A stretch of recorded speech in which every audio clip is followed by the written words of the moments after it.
Welcome back, everyone, to Rebirth, a D&D Tale, episode 50. Sorry about the brief interruption that the internet gremlins have caused on this show, but we're back, and, well, wouldn't you know, a snowball fight and waxing philosophic later, the Lucky Sevens are about ready to embark on the travel down the mountain.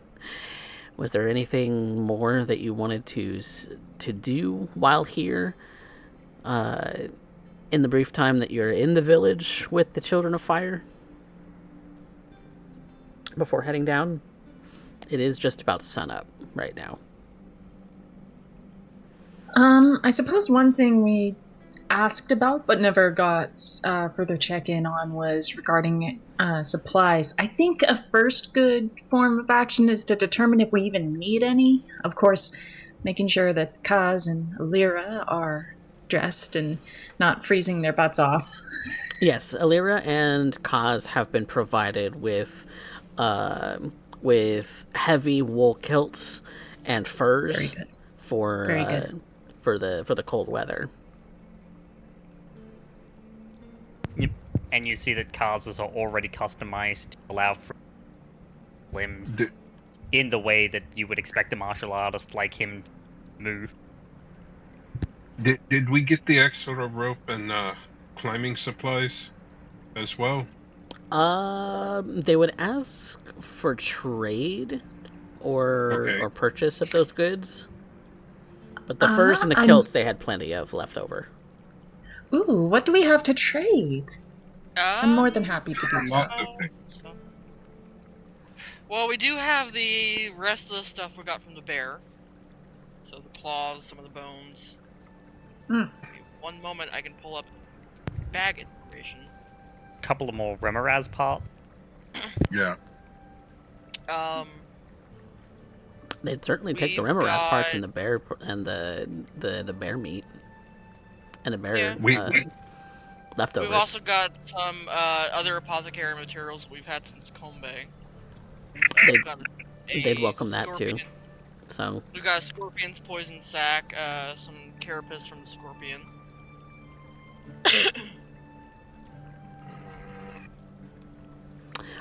As far as climbing gear goes, and for an approximate cost in GP,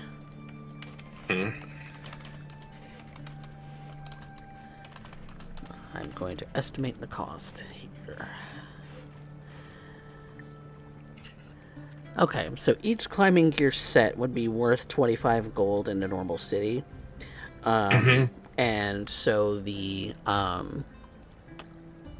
apothecary goods, the bones, claws, teeth from the bear, and you said it was the scorpion carapace and ink and a poison sac? Yeah, we've got a poison sac, we've got 3 pieces of carapace, and 220 gold worth of apothecary materials. 220? Okay. Yeah, then how many climbing kits were you wanting? Enough for everyone? Just the 2 for our new members that don't have them. Okay. Or have any of those supplies. Was what I was asking, as well as for the clothing for Alira. Okay. Then the scorpion goods, the carapace and ink sac, or not ink sac, poison sac, and the bear parts will do for the first, and then 25 gold worth of the apothecary goods would be sufficient for the second. Okay. I'm making note she is keeping 1 claw. 1 claw. Perfect. Yeah, 1. They're probably going to use it for appropriate jewelry and or remedy making as they see fit. Well, since Lagon seems to have a collection of skulls as it already is, he will part the bear skull as well as offering for these.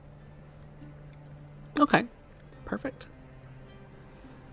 Then yeah, that'll cover the cost of some climbing gear that they have as far as trade goes. They That clears out part of the sack. clears out some of your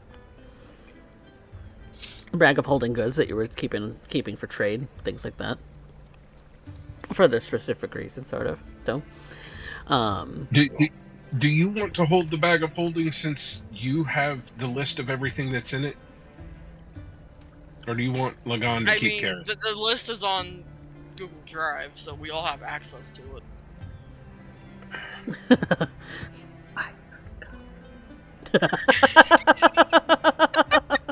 see, it always turns into somebody taking care of the party goods because everybody else forgets. AKA, that was me in our party. For I'm us, it's forgetting. me and Mojo. I've never had access to the Google Drive to see what I. Oh, no. Yeah. Then, send Mojo the link to that privately. Yeah. I will get that right away, because I know you had shared it with all of us. So. Yep. Well. No, I've never had that access. That's why I asked. Well, with that being remedied, that's a back end sort of thing.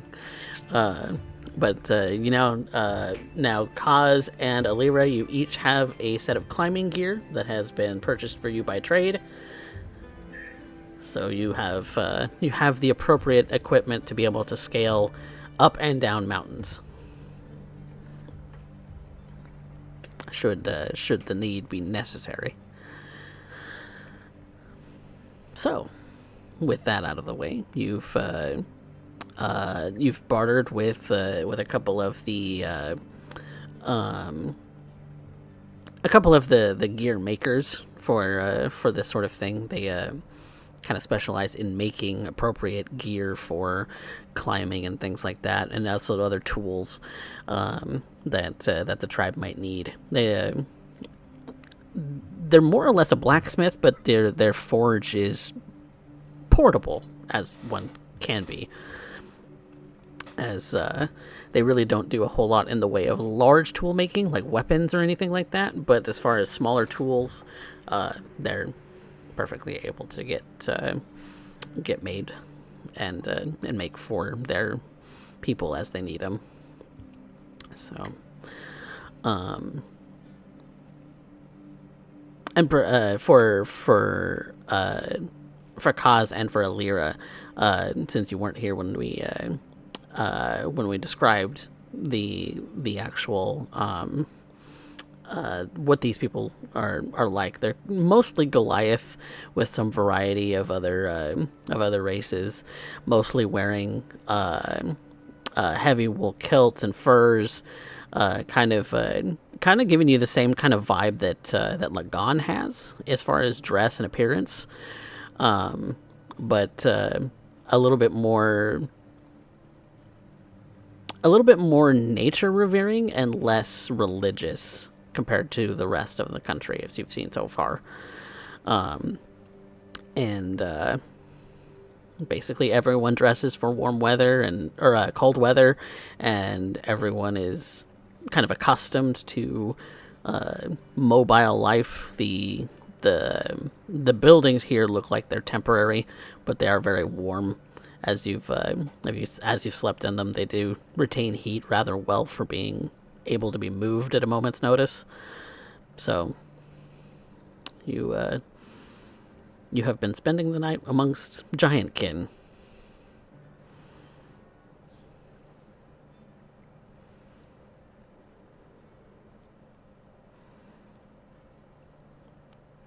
Well, I That suppose wouldn't if be we're... Go ahead. I was gonna say, considering we're all supplied, suppose that leaves the question: do we stick around here and head towards the city, maybe at a different time? Maybe wait for the winter to pass, or do we want to try up the mountain? Or what's the goal? Yep, because you do have a couple paths in front of you. You can visit the Caldera vents before the tribe goes up for their yearly their yearly sort of rituals, or you could head to the Red. No, not Red Hawk Keep. It's a Garnet Keep, where supposedly there is rumor of a cult forming surrounding an undead presence. We were told that heading up the mountain this time of year was incredibly dangerous. Very dangerous for the average person. If you're confident enough that you are not the average person, perhaps you'll survive. We can survive. The trip up will take longer than the trip down.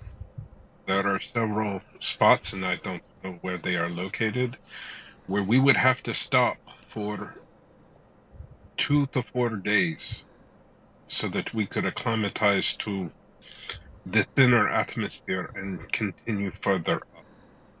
But that means we have to make these points in the time that we have to travel before the snows make it impassable. They've not made it entirely impassable yet, but if as Yeah, it's still very early in the winter. if as the and I can't remember the leader of the fire tribe's name at the moment.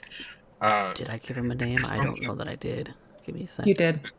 And theories It's in there somewhere. I forgot it. Sevroland is his name. okay. So Roland is correct in his theories, helping them and Garnet Keep with their undead troubles would potentially get us further along to our goals and help prevent the caldera from creating more disruption and disaster. That a cauldron around an undead presence near lava? Yes, because that's exactly what undead need to be near. Lava. Near or in? Near. Being able to manipulate. In. They tend to have this case of, what is the word in common for that? They spontaneously combust. Terrible thought. Unexpected. What if undead could walk around while still on fire? Like lava zombies. I think they call those How about no? That's a terrible thought to put into the world. I I think they called those elementals. Do they? Would that count as that? No, it would not.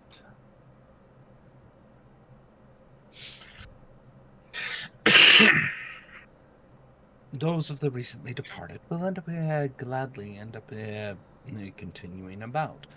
They are a shambling horde without thought or reason for the most part.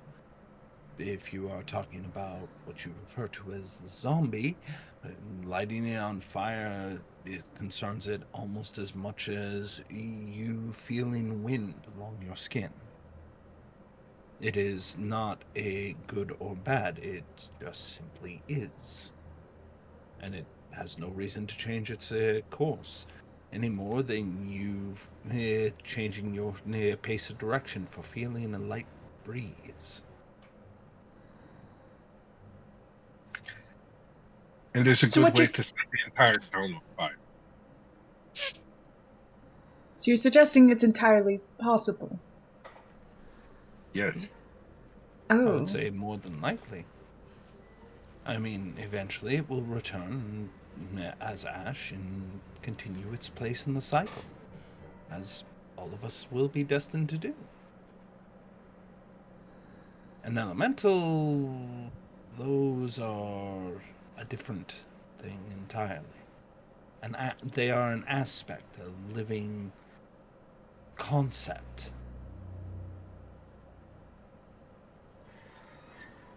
It's the way the stone speaks. It's the way of fire speaks. It's the way water speaks. It's the way air speaks.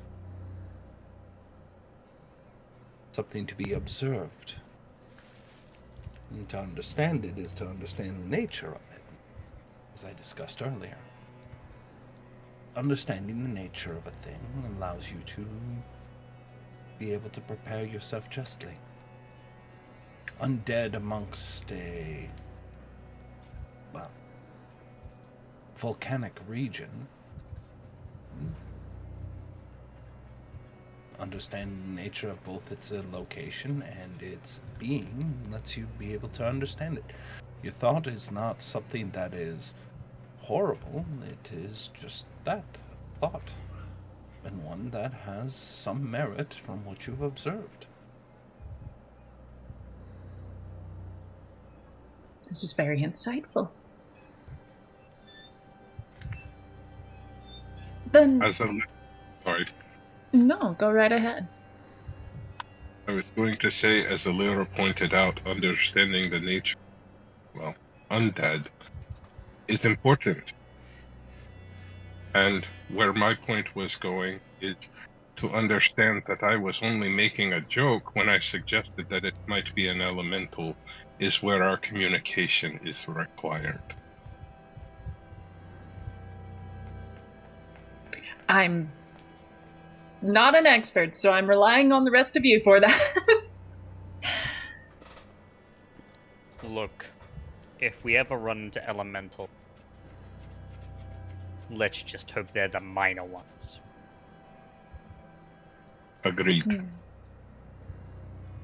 I would rather not think of what would happen if we were to run into the larger ones. And I imagine Kinwin here finds the concept amusing.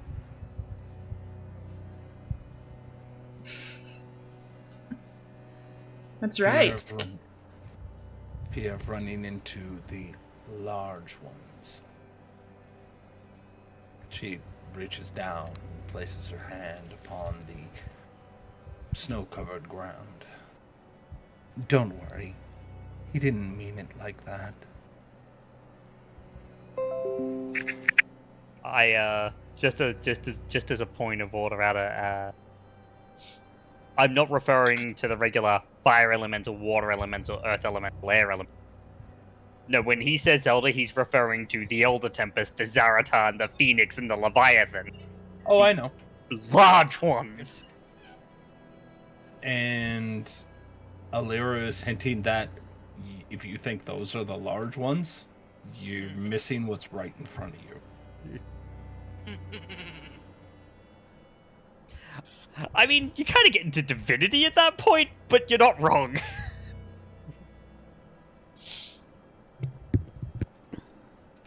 Speaking of, I guess, understanding each other, I think there's also one more sort of elephant in the room, in the forest. 'Cause, Alira, you two, if I remember correctly, your journeys were limited with us. To some extent. Would you like to continue? And what is it and where is it would you like to go?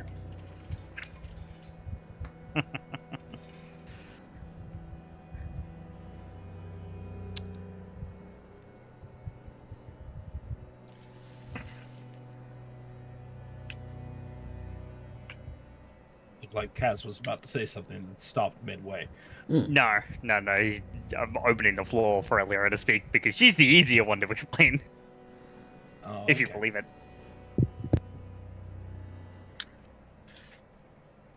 My queen had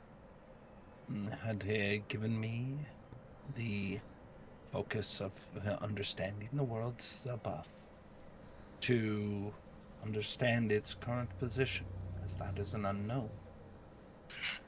Simply me being around allows me to observe what it is that you all do.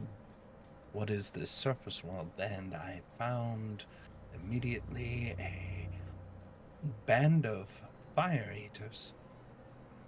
A curious practice that hasn't been done so in my mind for 1,000 rivers.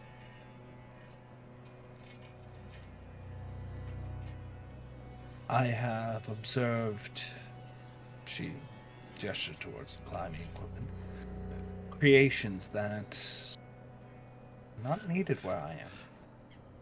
The adaptation of both nature and nature.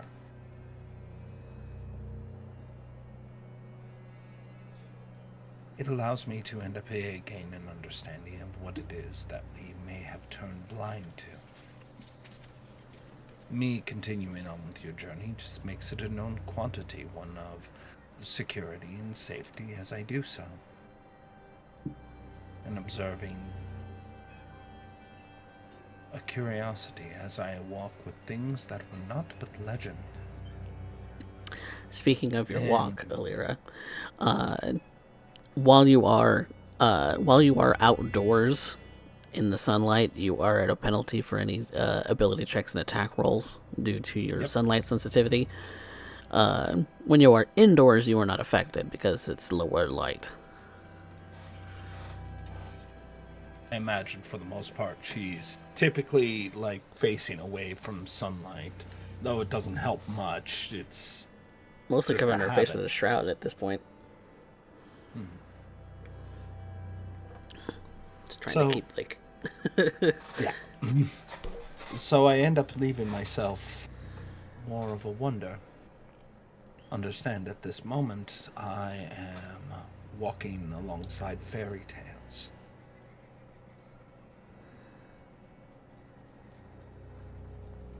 Suppose that's true. People were very, very protected.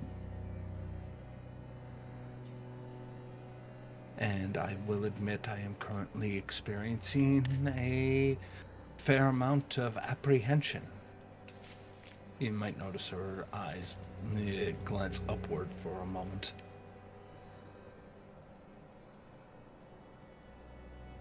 Perhaps a little agoraphobic. Is that relevant? Is that a creature related to or lives in this elephant region you described? Oh, no. Oh my gosh. I didn't even think about it. You don't know any of those things. Remoraz in the room. Big monster in the room. Yes, better statement. Monster. Elephant. Monster. Okay. Yes. Beast. An agoraphobic, afraid of open spaces. Large open spaces. I'm the opposite. I find myself curious on looking upward at that the accursed day star. And I wonder to myself that when you look up, how do you not have a sudden feeling of falling? Because I don't fall. I do the opposite. I choose where I want to be in the sky, and I go there. It isn't without control or gesture, it just is.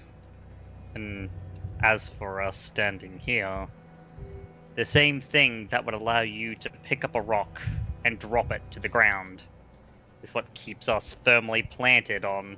And he leans down and tap, tap. I am aware, but the thought nevertheless manifests itself. Sure it does. No ceiling. No familiar stone formations. I have seen caverns that go so wide as you would never see the cavern's roof. And yet, I never found that as unnerving as what I see now. Before, just blue with trails of white stone that seem to melt like so much fat in a pan. Isn't it beautiful? Horrifying. Lyra, I'm so happy you're with us. It's a mist. It's a mist of some sort, I presume, but they're as wide as caverns. A curiosity. I imagine that this seems rather foolish. And even if I were to ask all the questions in the world, Rivers knows that I would never understand the nature of it.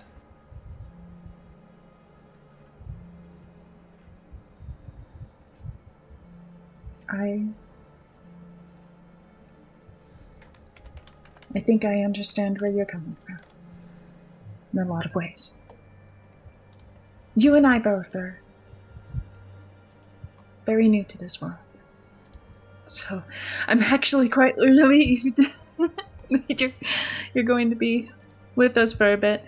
In fact, maybe it's a bit much and quite early, and I'm sure the offer has already very much been suggested many times. We tend to be friendly folk. But I would adore it if you joined us and allowed us to be your guides. The Lucky Sevens. Lucky Sevens. A curious title indeed. I would be honored to accompany you at this point, though I am... Well, I suppose that is a conversation I would have with one who understands. Or I stick to somebody very specific in the group.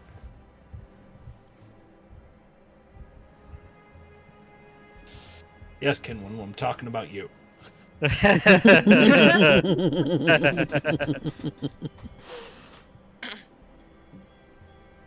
Karz's fingers Druids. kind of knit together as he considers the offer. I do thank you for extending the offer to me, but I would think by this point that my answer would be obvious.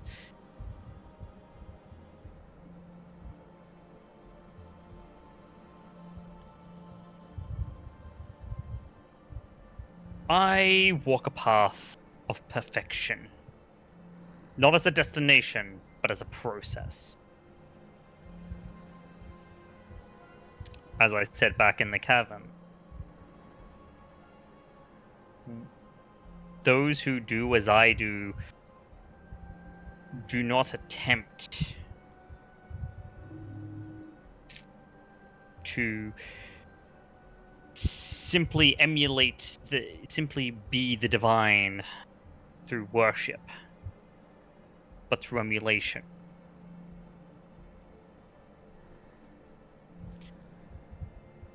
And if I'm to be frank, you all are a absolutely massive magnet for trouble.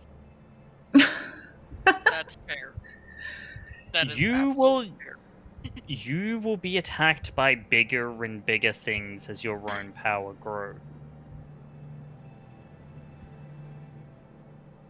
So to further refine myself, to shape myself in fire, I must be where the fire is.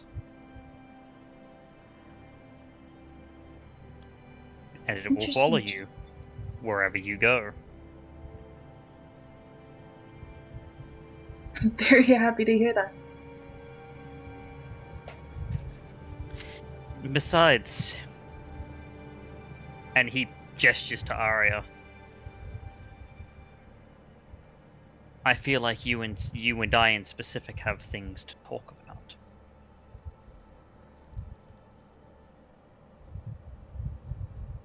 You think so?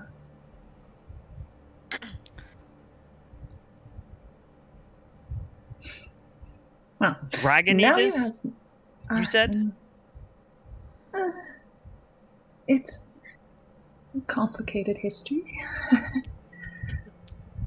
It's a history I would quite like to learn, and furthermore, maybe temper with my own understanding.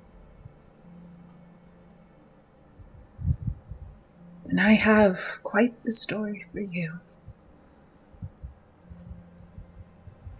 He looks like he kind of has the appearance of some of those old dragons that you used to know back in the day, Arya. In truth, he kind of talks like one too. Mm-hmm. Yeah, he And it's looks kind like of freaking her out a bit. he looks like one. He talks like one, and for his size, and you would have been able to tell this, he fights like one. It's breath and fang and claw And fists tail. as well. Tail, and there's like fists and feet chucked in there too, but it's like, especially with how he finished off the one of the Illithid in the room, but in the encounter that they had before the Elder Brain, where he swiped it down, swiped up, and then let a gout of flame basically burst up from the floor and immolate the thing. Very similar to the way, like, more humanoid, like an adaptation, but very clearly the sorts of movements and things that would be seen out of Fire red dragons. and gold dragons. Yeah. Dragons of fire. Coffee? Mm-hmm.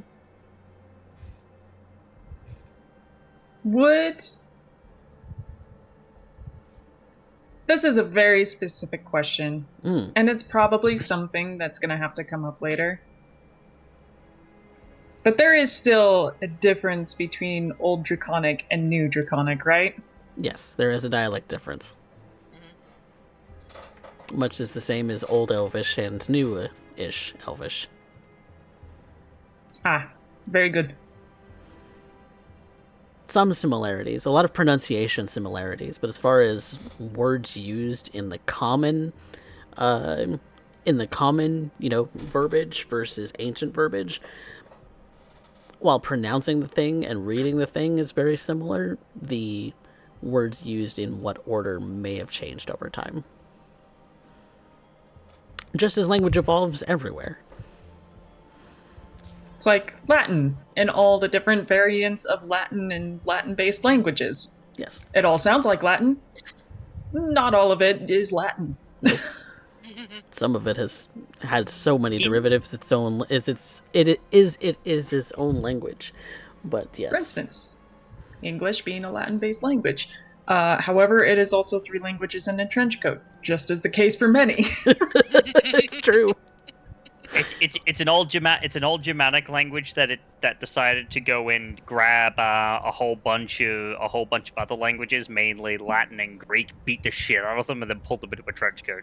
This is my. You would see that the way you would see the way that Kars speaks though is it is like New Draconic for the most part, but there's a certain twinge there.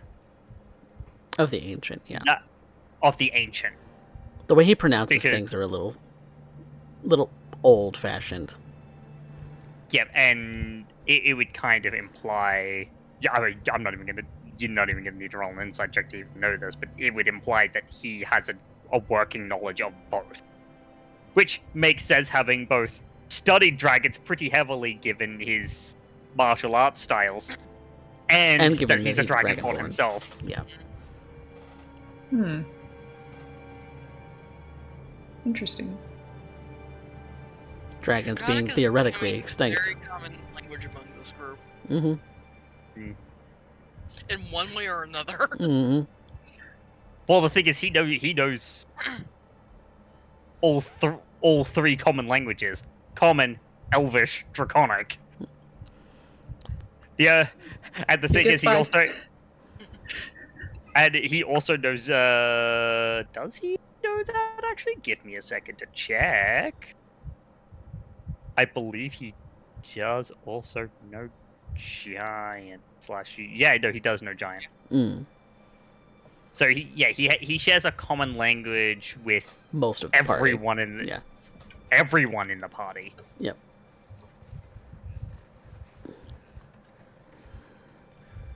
Because he shares Elvish with if Kinwin knows Elvish, he shares Elvish with Kinwin and Vanya. Mm-hmm. He shares Draconic with Vanya and Arya.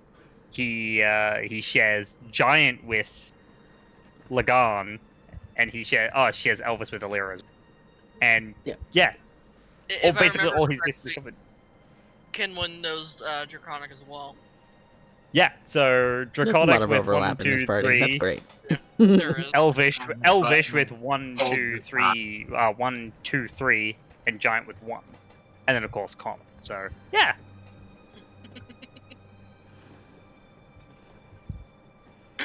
But yeah. I believe at this point you guys are kind of like walking and talking. So where are you headed? Are you headed up to the Caldera, or are you going to the Garnet Keep? Garnet Keep, I thought. I don't think a firm choice had been 100% made. Okay. Arya was basically raising it more towards Alira and Kaz to help with the determination, because if they needed to be somewhere, Arya wanted to bring up the idea that we take them there. Just escort them. Considering, we brought them out of the fucking caves. We're kind of responsible for the two of them at this point. So, we'll cast a spring. I was like, this keep. What's meant to be going on there? As we've been told, it appears that there is another undead scourge that is plaguing this area. Particularly the keep. The Diamond City seems to be much like we had an issue in Kombe, trying to rule over and control everything. That would include the Garnet Keep. Correction. Diamond City is the capital city of the country. It is not supposedly undergoing some kind of threat from the undead. No, it is not undergoing the threat from the undead. It, like the leaders of Kombe, seems to be trying to reach out with an iron and and around the capital. To clarify that a little bit, the Diamond City has always kind of ruled with a theocracy in mind. It has always been a religious sort of rulership, where those who are the head of the church of the creator gods are the rulers of the country. They've always kind of ruled with those kinds of the kind of morality of the creator gods in mind. And so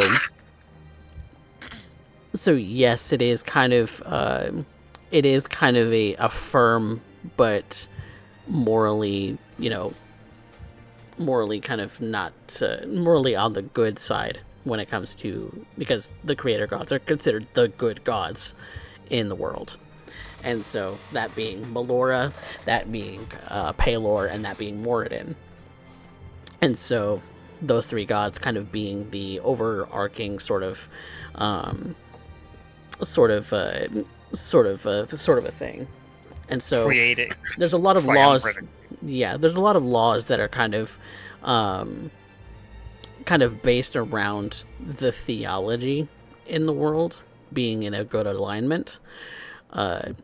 To put it simply, so they would have an issue with an undead presence in anywhere in the country, and so as a result, they've been kind of cracking down on that too. Okay, that is different information than I understood it last time. That's why I wanted to correct it. So,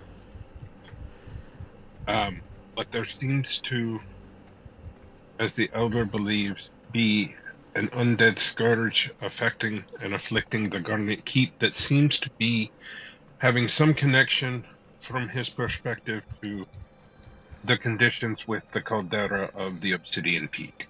Yes, those two things are related, from your understanding.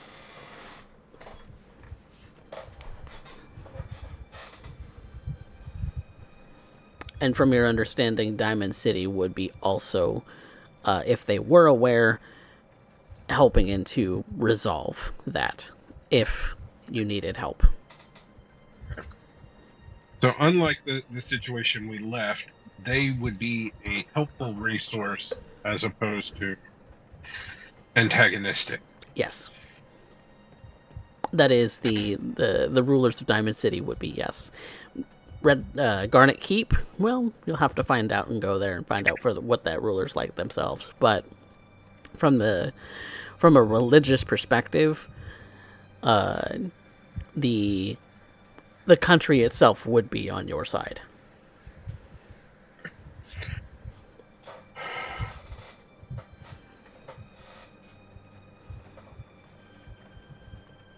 I do not know about anyone else here, but my beliefs and my mandates tell me that anywhere that I find one of such scourges, I must wipe it from the face of this world. It is a blight upon Suviwao and must be eradicated wherever found.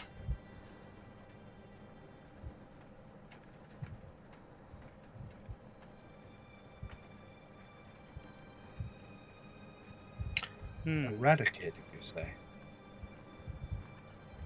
The Is undead. To you, they're a hedge to be trimmed? No.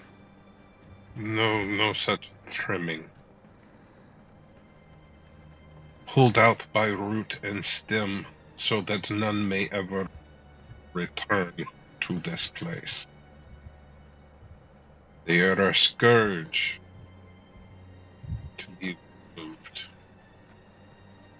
If I recall, at one point in history, they said the same of giants. That may be, and I was not alive during. I was not alive during those times. But the undead break the laws of life and death.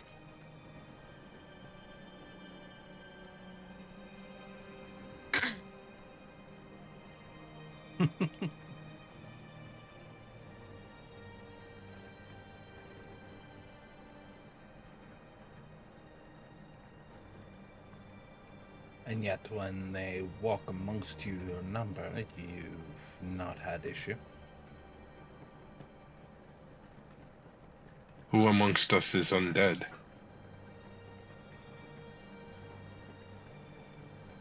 You are an undead thing? Hardly. And yet, what is undeath but simply a point of between? Something that starts from one and goes to the other. A creature who is rotting is very much full of life. A creature who is dead, it gives what they are back unto the world. Undeath yes, but is simply a position between such states. Maintaining it to avoid its place in the cycle, I can understand, but what you are espousing is the idea that food is to be consumed but not digested. The idea that fire is to burn but should never once consume the thing of which it sets ablaze. It is a point of cycle, nothing more. No.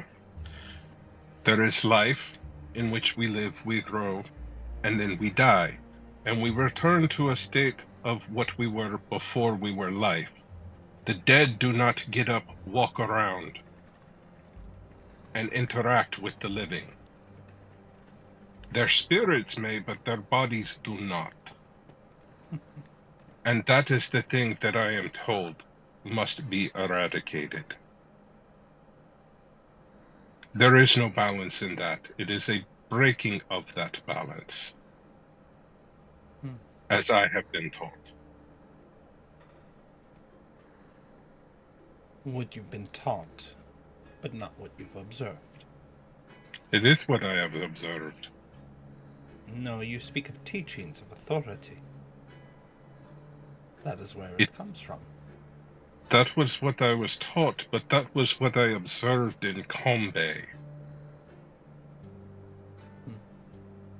Perhaps you had poor teachers.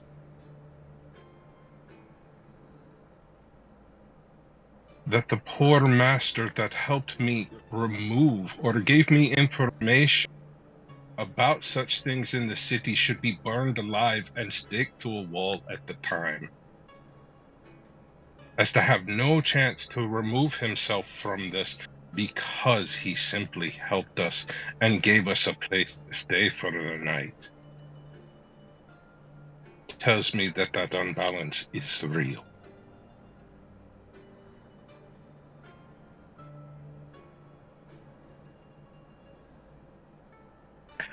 Alira looks to her hand and observes the plates of the various creatures that encompass her armor.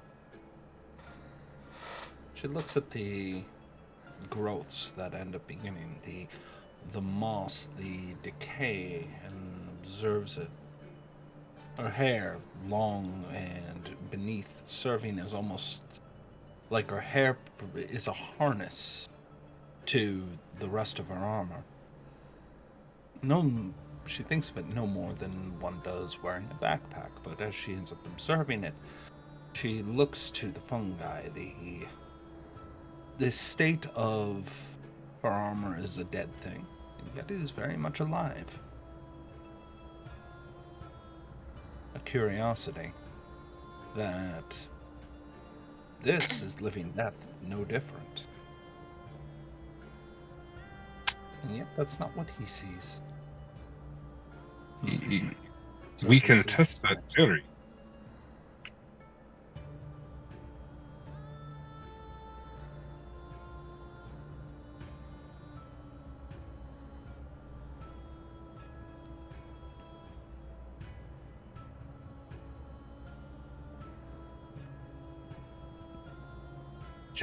Giants are a stubborn thing.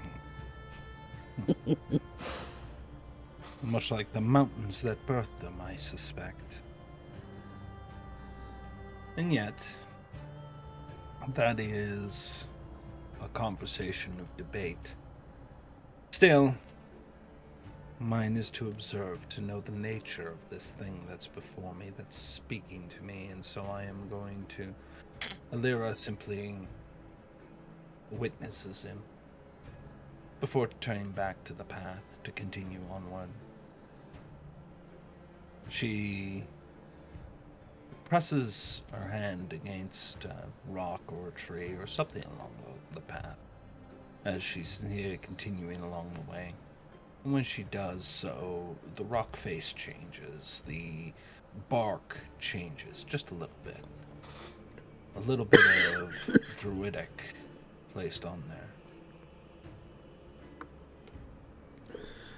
Question, she asks the world above, yet not to the group at this time.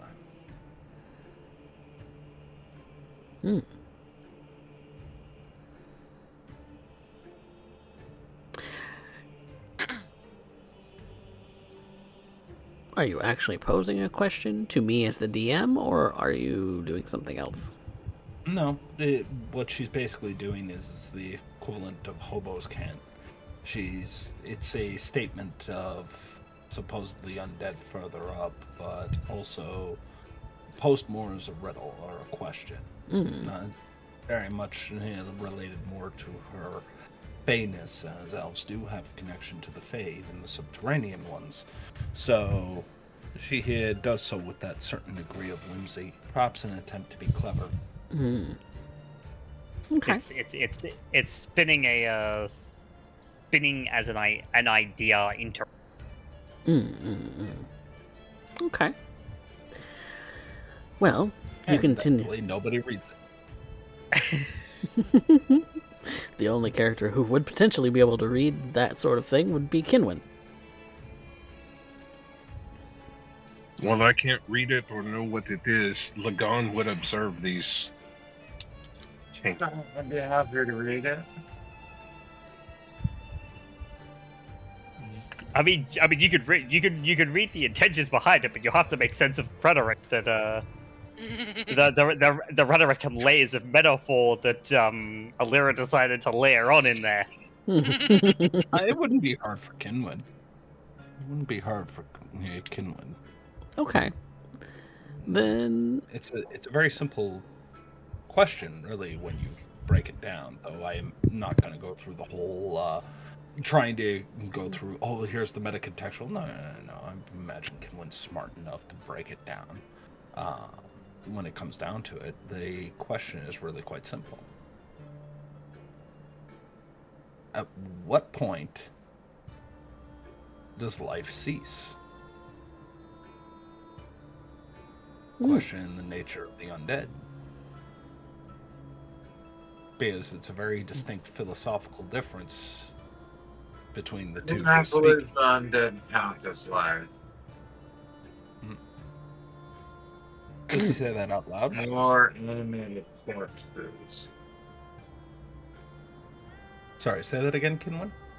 How do you not count the undead as life? More like animated corpses. One can argue you're animated meat. Yes, but my meat is alive. Prove it. When life. Oh, I managed to cut myself and bleed. And yet, what is dead often feeds everything around it. Does that mean whatever here is consumed is a dead thing? Or is it the thing that gives life? The circle of life certainly follows death, supporting life. But you have no I believe concern about what happens between the two states. That is where I differ. And I'm going to make this interesting. Kinwin, she's never responding to you here in language. She just, whenever you ask a question, she touches it and touches a object of nature and it shifts. It is a conversation spoken in moss and in fungi and in shifting bark and weathering and growing of stone. But it is a conversation you can follow without issue. in a way using this to facilitate Druidic, which is a secret language amongst those who revere nature. And surprisingly, when you understand it better than you do understand her Elvish at the moment. You can actually follow this conversation much easier than if you two were speaking in Elvish. Interesting.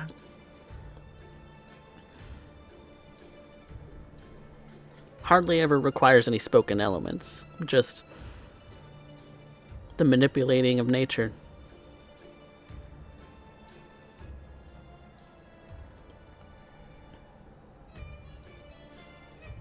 So, but that is also possibly the biggest debate in this entire series of D&D adventures that we're going on here at Rebirth. So, it is a question that I'm sure that one could say they have a simple answer to, and yet that answer is not simple at all. But Lagan seems to be on a mission to stem any kind of undead presence when it comes to that which violates the circle of life. as has been shown to him by his now 2 deities, in a sense. And so, you all continue on your path, kind of maybe even continuing this conversation in your head or out loud, waxing philosophic on the nature of life, death, and undeath, conversing with each other about the nature of all of this, and how it's come to be in the way that it has. Magic having a lot to do with most anything that you do these days. It's become so commonplace. It's hardly even unique.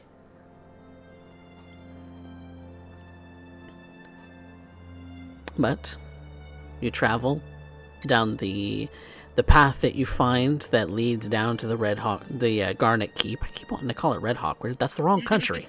Wrong country. You keep heading down the path. It takes several days to come down from the mountain, as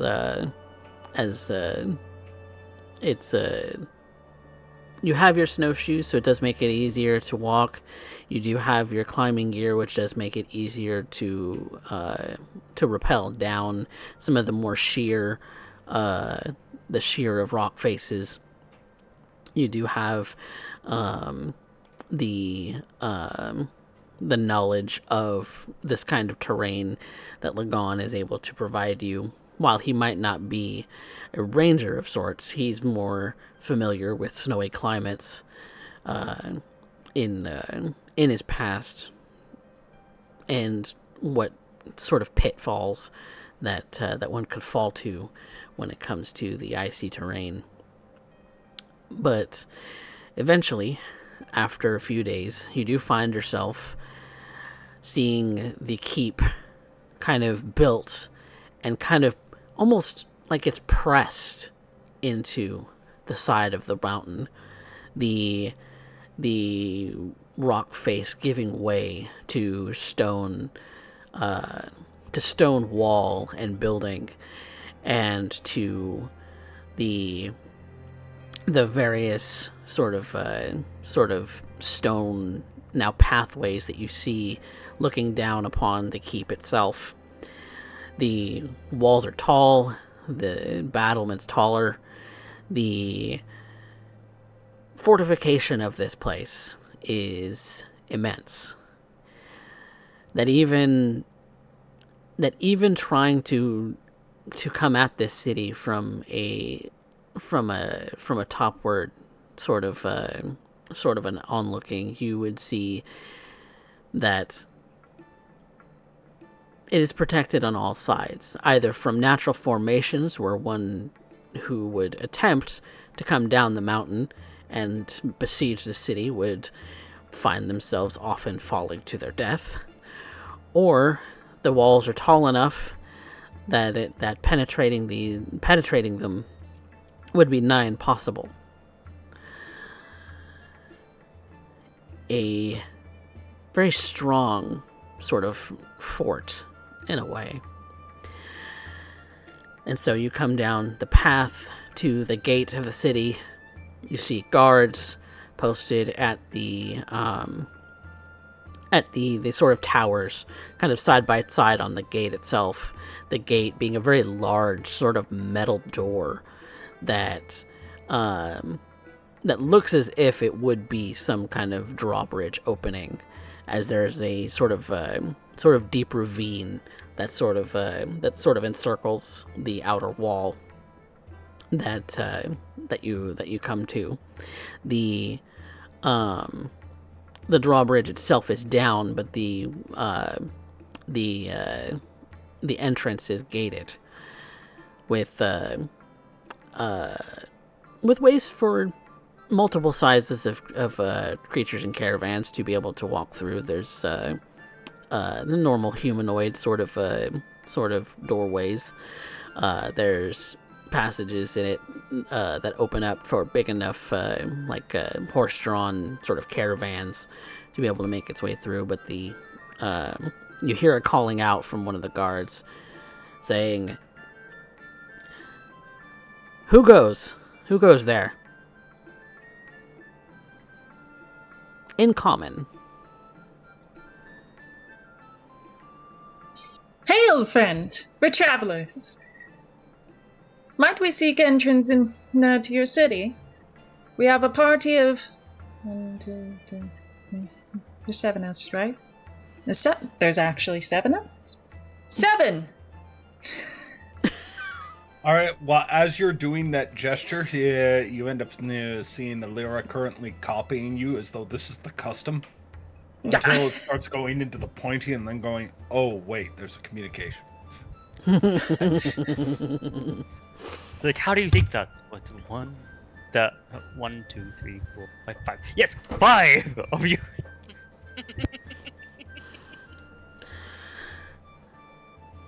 The guard kind of looks like he's looking you all over as they're approaching the gate. What brings you to Garnet Keep?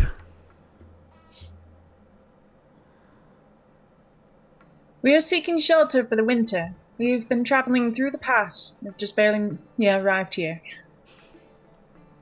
We seek no trouble, and we wish to settle down until springtime and possibly trade. Yes, you've been observed coming down the mountain path.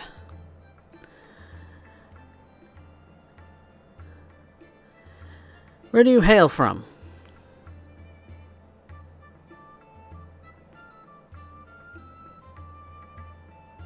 Arya just looks to Lagan where was the last city we were at? The port.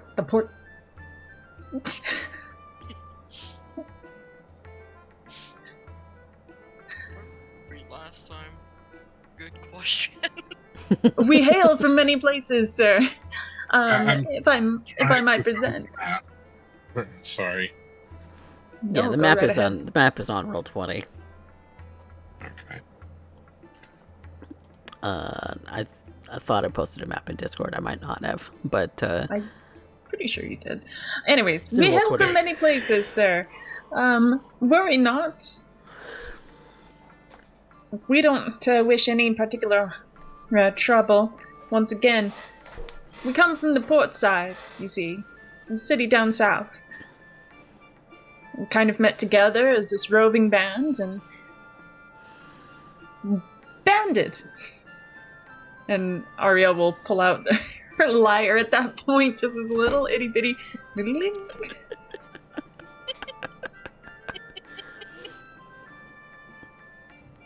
Traveling musicians, then. That would be correct.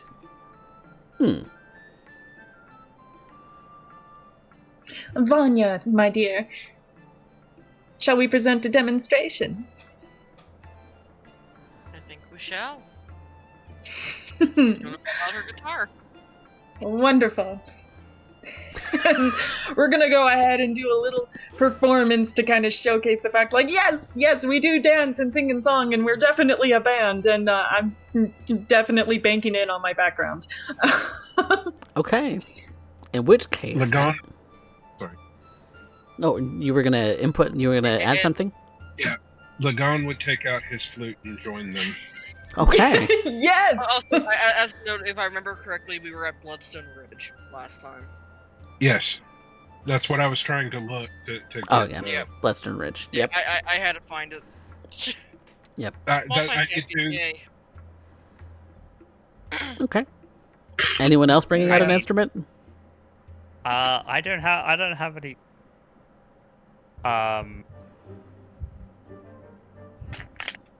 I can add a backing beat though, I guess.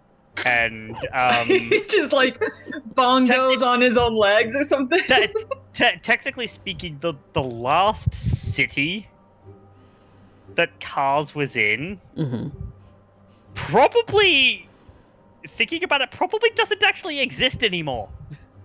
Yeah, depending how long you were in that particular place. Oh no. Because he's from like Ionia. But I imagine probably predates the Empire. The Stormwind Empire? Yeah, probably. Yeah.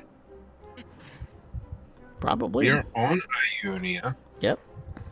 Mm. You're on the continent of Ionia, that's for sure. Yeah, so imagine it's just like, where do you hail from? Oh, I hail from this place. That place hasn't existed for like a couple hundred years. What?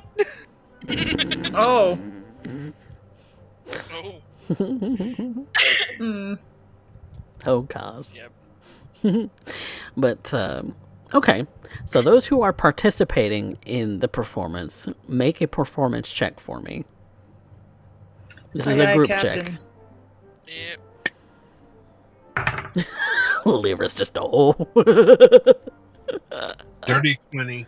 Dirty 20. Do you want to know? Bro. What? Nat 20. 30 with the plus after the plus 10. Fucking bards. Nice. I got a 16, but I have a +8, so it's like 24. 24. Yep. Mm-hmm. It's a dirty Yeah. 20. 24. Hey, Natural 20. Hey, Raven. Huh? I'm joining you with that club. Oh my You're god. all natural 20. We got like a concert going on at the gate. And it's Yeah. The guards are like, fuck yeah. First roll of the night. Yeah, first roll of the night. God damn. Okay. Well, there's 2 natural 20s. That absolutely is one of those. Yeah, throw some Mojo dice in the chat. Wow, he's absolutely floored by your performance, especially with Kaz and with Vanya. Vanya possibly doing the most complex of acoustic guitar shredding that you have ever seen. All right. Trying to think of anything. Ichikanito. She is. Meanwhile, Cast is making like percussive sounds with his body. He's That bodies beatboxing. don't make. He's beatboxing, basically. Yes. Yeah. With Lagon playing some flute and Arya throwing in some lyre, to be able to perform very astutely. This guard and the other guard in the other tower seem to be impressed. And as soon as you finish the song with a flourish, they're wildly clapping. They're wildly just floored and say, "By the gods,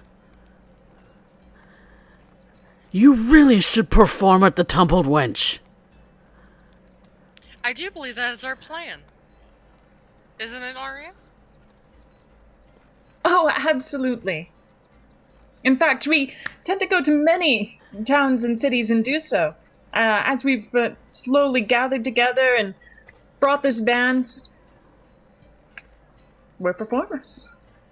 Fantastic. My goodness. All right. Well, I'm astonished. And he's going to do some like calls ahead and things like that call down for the gate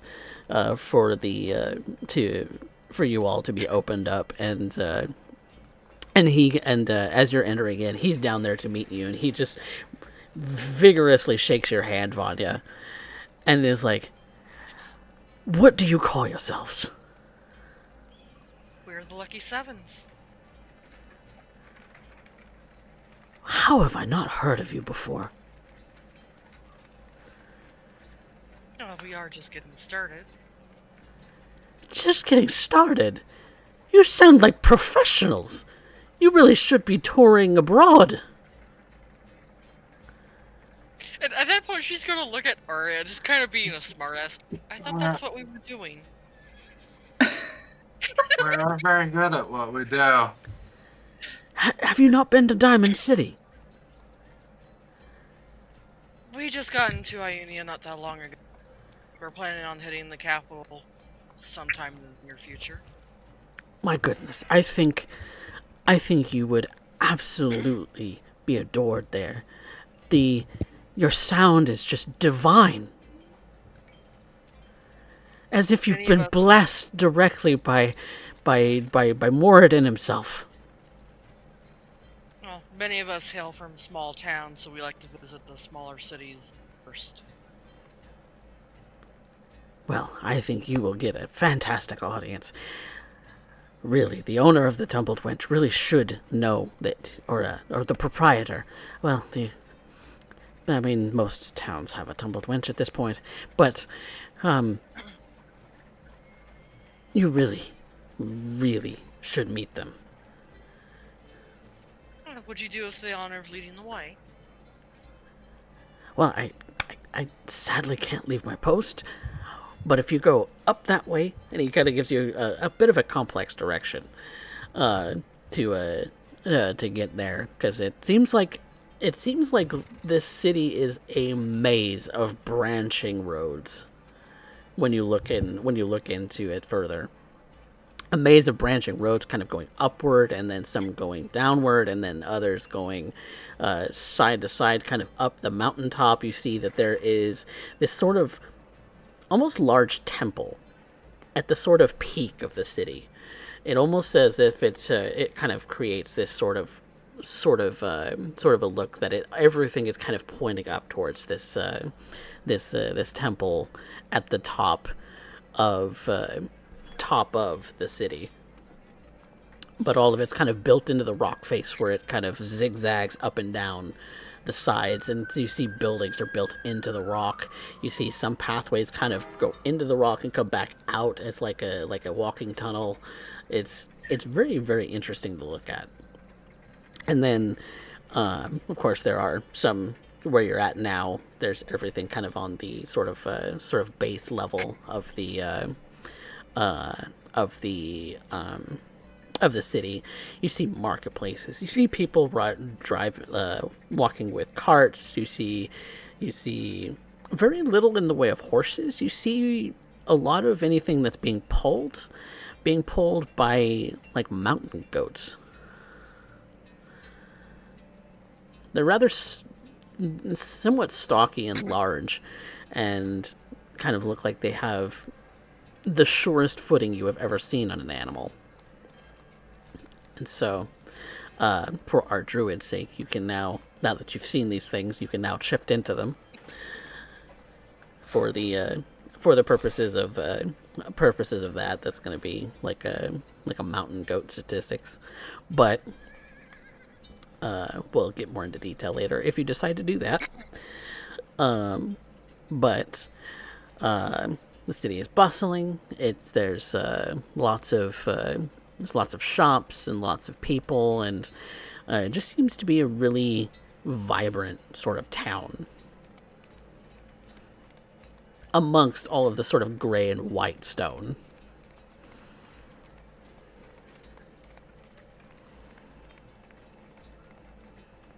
Well, I suppose we better make our way on through then. Agreed. I'm just glad that we didn't have to get the shakedown first. That worked out swimmingly. You said that outside of the guard's earshot, right? No, she's keeping that just between the group. Yeah. That's what I mean. Say that out of the guard's earshot, right? Oh yeah, yeah, out of the guard's earshot. Yeah, he's long gone back up to his post on the tower and closed up the gate. You all are kind of walking down the street a little lazily. Carlos kind of thinks for a moment, and he turns to Vanya. He goes, "Said we were blessed by Moradin himself, hmm?" And then he makes a sound with his throat, and it sounds like the hammering of steel on an anvil.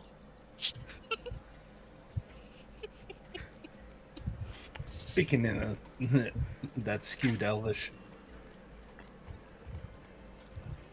So the custom is to perform some form of ritualistic dance and song in order to prove one's worthiness to end up entering a city. A fascinating custom. No, we just actually got lucky this time. That was more us just bullshitting our way through. Most of the time, Good. many different places don't welcome travelers, especially of an unusual roving band of different variants. You know, nothing. If you're not like officiated as a merchant or such, then you're not really welcome. Also, something to point out is that this city is also very much a Goliath city. So Carl kind of turns to Alira, and he speaks in Elvish. To prove legitimacy, you could do it in many ways. These two decided to perform as a group of traveling bards. Oh. Minstrels. Oh, but we're not actually minstrels. Well, you might not be, Kaz, but I certainly am. Kind Oh. of. Well, that is news to me. But apparently, I have a knack for the percussive arts. Certainly. Learn doesn't something sound new out of about place. myself. Learn something new about myself every day, I suppose. Oh, just goes to show.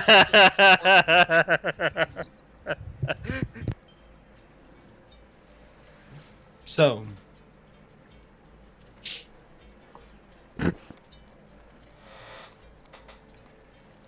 there is a official channel to do so. Merchants or something of that liking. Merchants, proven mercenary band, a little shaky depending on where you go. Clergy, which really only Lagan would pass for. There's various official channels per se, and we took none of them. Why? Because it's more fun this way, sometimes. Providing you can get away with it.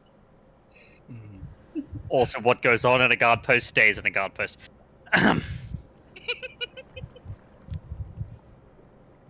What would go on in guard post?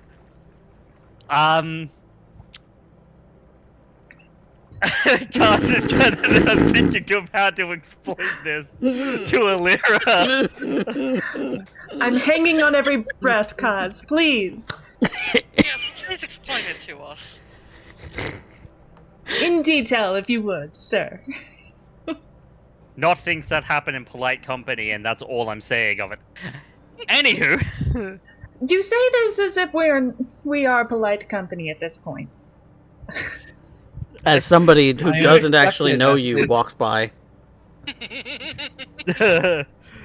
he just waits for a moment. He turns to Arya, and without a word, he just goes. The consumption of rhubarb. that actually, like, Kaz is usually relatively stoic, but that breaks him. He just bursts into raucous laughter.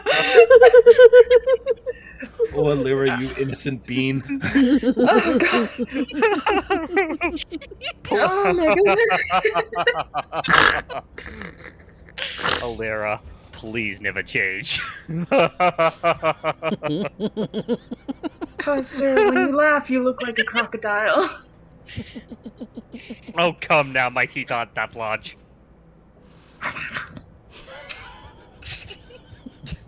he just turns to I'm Aria, and it's just adding like, you something are there not for helping. dramatic effect as he says that. My teeth aren't that as piece of what you can only imagine is rhubarb is placed between his teeth as he's jammering on.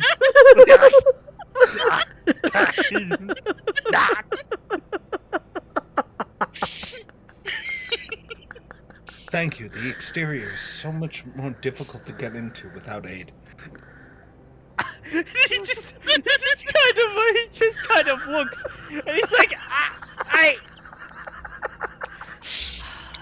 As he says this in Draconic because he wants to make sure that you don't understand. I cannot be mad at you.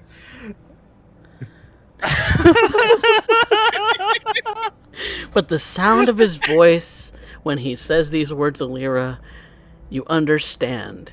He is resigning himself to his fate.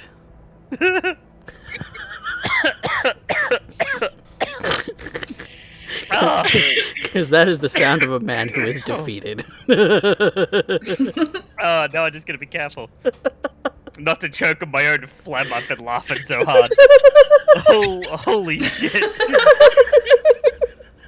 Lagon, blissfully unaware of this entire conversation, As he looks at doesn't them know all Elvish. laughing like lunatics, and continues walking towards the with the directions that they were given towards the company. He's kind of taken point. Distancing himself from these laughing lunatics. Oh, poor Lagon. Poor Lagon left out of this conversation. Oh no. And I imagine even Kidwin's looking around going, what the fuck is wrong with these people? They're in the middle of the street laughing like idiots. What are your thoughts in regards to this, Kenwin? You've been able to understand this conversation as it was in Elvish. Yeah, it's a little weird. A little weird. It's true. It's true. But it does seem like, at least from what you all can observe of each other, you do seem to be getting along fairly well. And Lagon, feeling a little left out, does take charge and start to lead you all towards the tumbled wench, distancing you all himself from you for a brief moment before the raucous laughter calms down and you all catch up once more. And before too long, you do find yourself in front of the very open doors of a very familiar sort of tavern feel. This one particularly being built out of the stone that most of this city seems to be built out of, but with a very familiar sign of a woman tumbling over her own dress with big bushy hair and a tipping glass. And in many different languages, the sign reads, Please tell me. The tumbled Please wench. tell me that the tumbled wench in this regard is in fact the giantess. She does look like she's a very Goliath version of this, and she, the sign is rather is large, and in this particular case, while it's not the woman that's pictured on the sign is not in color, she does look like she has some of the same markings as a Goliath, the same sort of bushy hair, sort of curls that a Goliath would have as a woman, that, unbraided would just be everywhere. And I can almost hear the sound of the ground trembling upon the hair fall. What a figure.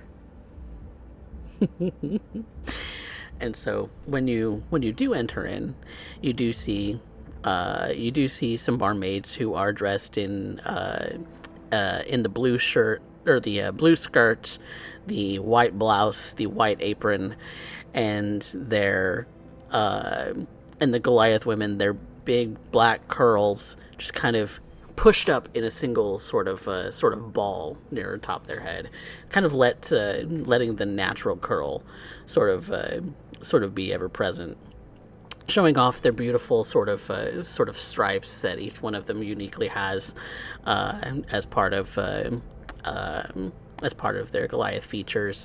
The human women that are also here also have their hair kind of pulled up in the same kind of bushy sort of fashion, and you see that there's like one half-orc woman who's also got a very similar look to her, much like any other tumbled wench that you've seen, where it's a blue skirt, a white top, a white apron, and each one of them having this sort of big bundle of curls or otherwise updo as part of the iconic look of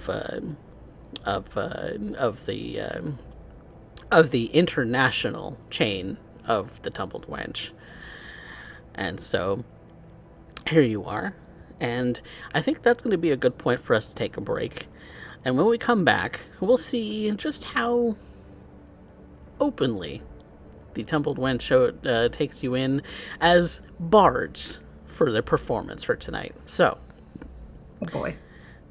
we'll be right back, everybody. And just give us a couple minutes, okay?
Welcome back, everyone, to Rebirth, a D&D Tale, episode 50.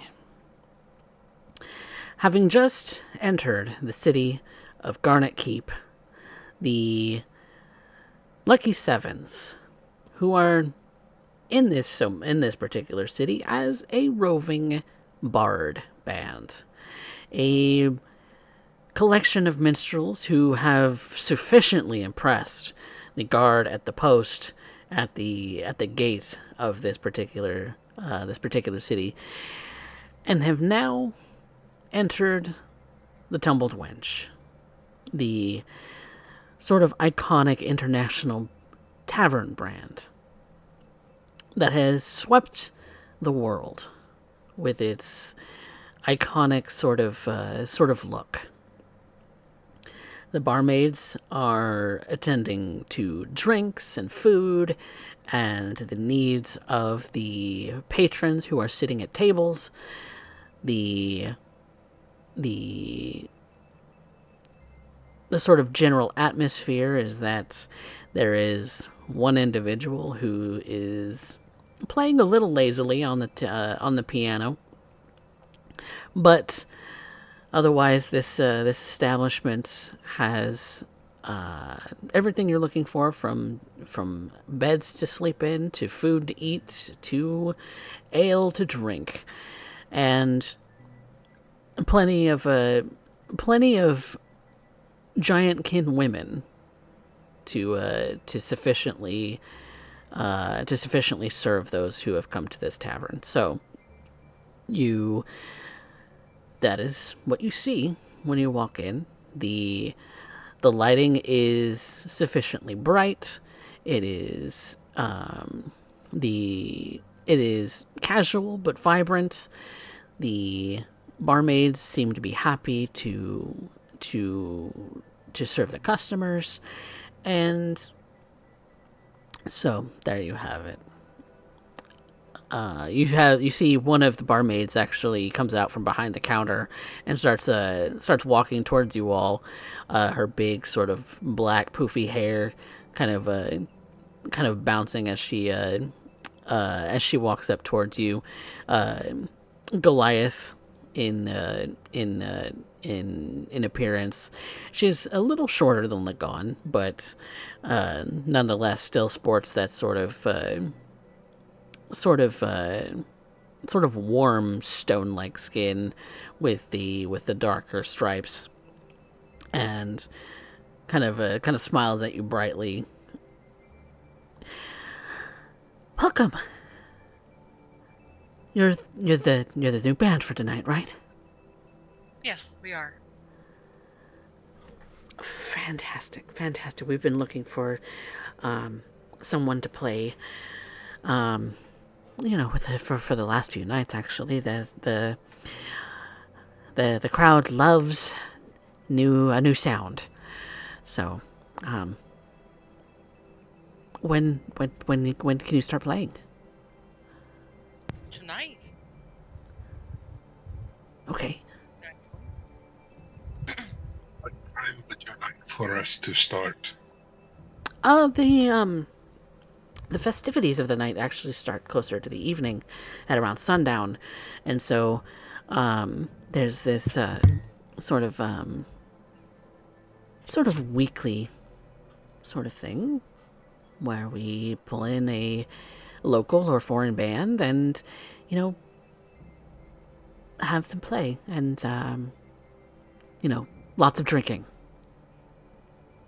Excellent. That gives us time to refresh and perhaps explore. Oh, and any preparing you need to do, of course. Your stay for tonight will be on the house, and if you decide to stay longer, obviously we ask that you provide payment.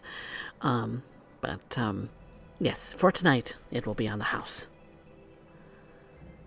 Excellent. It's most appreciated. We'll make sure to put on the best show for your tavern here. Tumbled Wench, albeit already quite popular, I'm sure we'll be seeing a lot more customer tonight. Well, if it's as good as as Sven has said, then we should be in for a treat.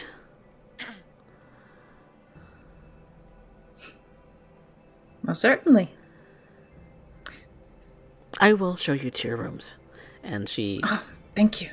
she kind of walks towards the stairs and grabs a set of keys on her way up, and leads you all to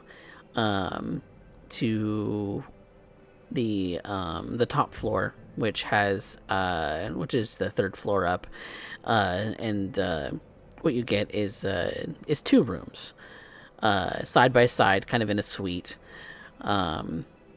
with a door kind of between the two. The suite kind of takes up this entire floor, and while they're not overly spacious, they're comfortable, with a pair of beds each in each room, and some other sort of couches and chairs to sit in and or sleep in, and she then looks to Zephyr and says, "Oh, but he's going to have to stay outside."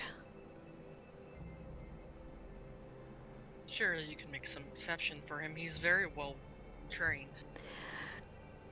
We have accommodations for pets. He's just very big. Yeah. He's, Oh, no worries. We'll make adjustments. What is the size preference for animals? If you're bringing animals to the Tumbled Wench at all, we ask that you board them in the adjacent stable. Ah, I see. Yes, kind of like the sort of, it's policy. It's no problem then. I'm sure Zephyr wouldn't mind staying out there a couple nights away from us. It'll be plenty warm. There's stable hands who will make sure that he's fed, that he's warm, that everything is taken care of for him. He's just a very large breed of dog. He's only gotten bigger over time. He looks like he's part wolf. That's what I was told when I got him when he was just 10 weeks old. My goodness. Tiny thing. So all of a sudden turned into this great big beast.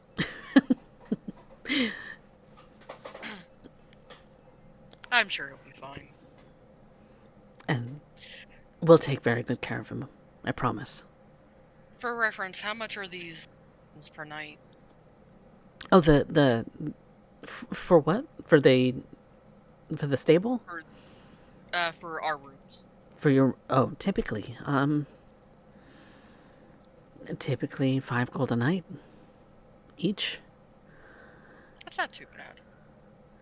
And the stables could require more than one evening. Yeah, that's already included. Okay. Excellent. It's usually the ones who have, brought beasts of burden and have been lugging around their equipment and everything that actually require these sort of rooms, and so we just kind of include it in the price. Oh, that's wonderful. Most of our other rooms are, very small and for 1 or 2 people at most.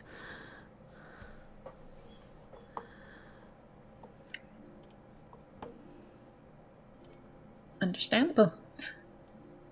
That said, these are very nice rooms. We truly appreciate the accommodations. Of course. And she takes the keys, 1 each to each of the rooms, and gives them to you all. And well, I hope you enjoy your night. If you need any If you would like, there is a hot spring bath attached, so you are free to use that. It is free for use for all patrons, and so it is public. Oh, a shared bath. My oh my.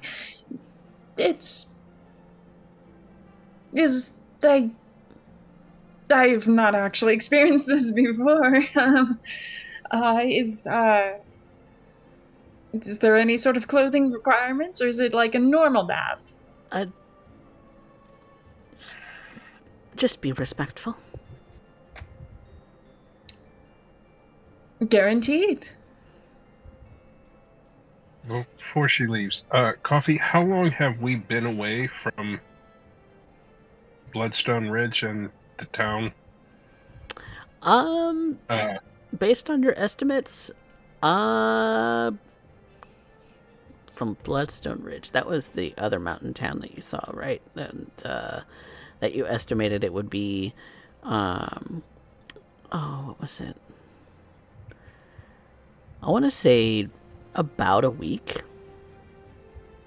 About a week. Okay. So you traveled rather fast through the underground. I was just curious because if it had been 2 weeks or more, ask for a courier, a reliable courier that could get back there. But we're all right for now. Where are the markets in this town, ma'am? Oh, there's plenty everywhere. You can find all sorts of stores. The market square typically has, your typical food vendors, both prepared and unprepared foods. If you're looking for specialty goods, you can find stores all over the place. Just look for a sign that's for a store that's appropriate to your needs. I believe there is a map of the shops downstairs. Let me go and get it for you. And she hustles down the stairs, leaving you all at the entryways to your rooms.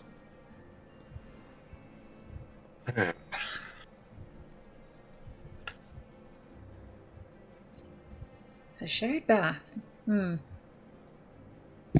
Well, I mean... Is there going to be much of a problem with that, Aria? She just glints at Vanya. Kind of swaps glances with everyone else in the party, like, no, not particularly. Not something I'm unaccustomed to at this point. How badly are you blushing? For context, she's definitely thinking about the cuddle puddle from the game. It's a while back. Yes, where you had swam through very cold water and had to shed all of your clothing in order to get warm again. Mm-hmm. Yeah. Before meeting Kaz and Alira. Very different circumstances, but I can assure you everything is fine. More than anything, honestly. I think I'm just going to get settled in. And Vanya, do we want to try and get Zephyr in? Let's try him out in the stable first. I really don't want to get anyone in trouble here.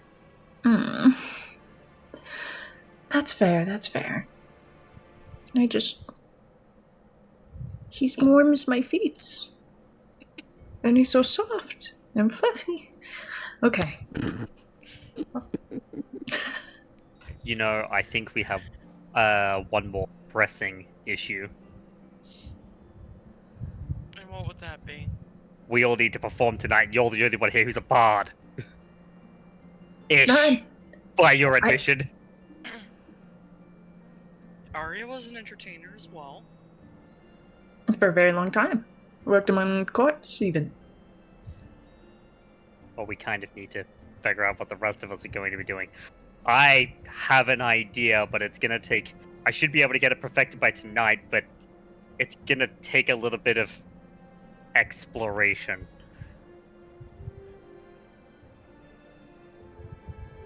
Of the kinds of noises I can make. I don't know what you were thinking, but it was clearly in the gutter, and I think you need your mind out of it. No. I'm not thinking in the gutter. I swear. I'm more intrigued. What kind of instrument does? I mean, you don't have lips, so obviously not woodwind or and such.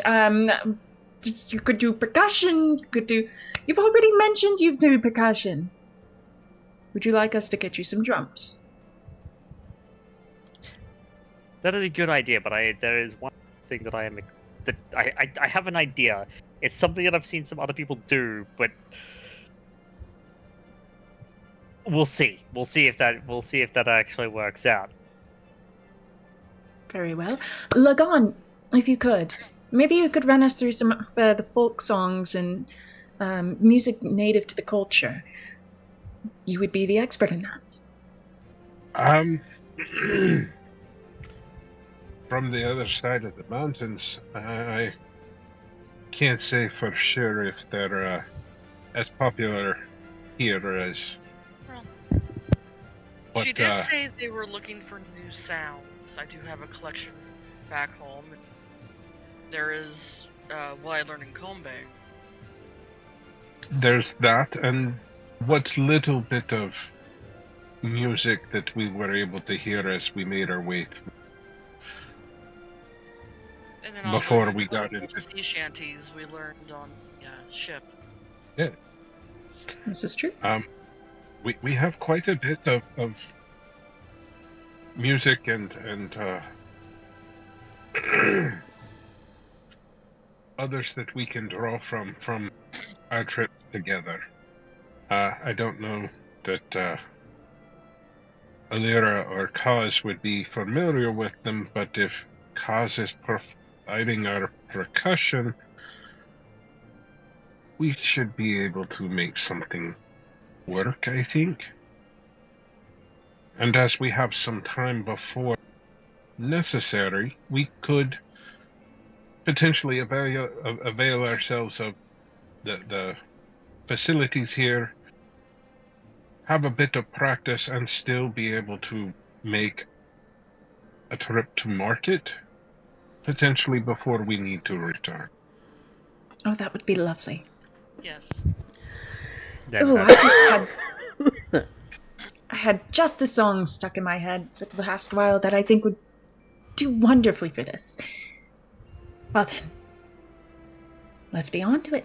And Arya is just gonna kind of like wander back into the room and start unpacking things, and she's gonna start humming a familiar song to Vanya. It's a song that her and Rune would hum together. I knew that was gonna be it. I knew it. Lagon will make it. Sorry, you go ahead. Yeah, Vanya's going to walk Zephyr down to the stables and make sure he's all set before joining Arya in the room. He's a little sad. He's a little sad to be separated from you, because he doesn't go very long without being near you. But he seems to understand that he's in a city rather than in an out in the wild sort of a situation. He seems to understand his position. He's a little sad, but he kind of just nestles in and just gets comfortable. Figures he's gonna sleep. Very much.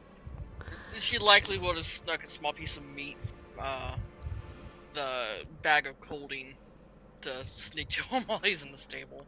Yeah, he's very happy about a treat, but he's very sad to be separated from his favorite Vanya and his favorite Arya.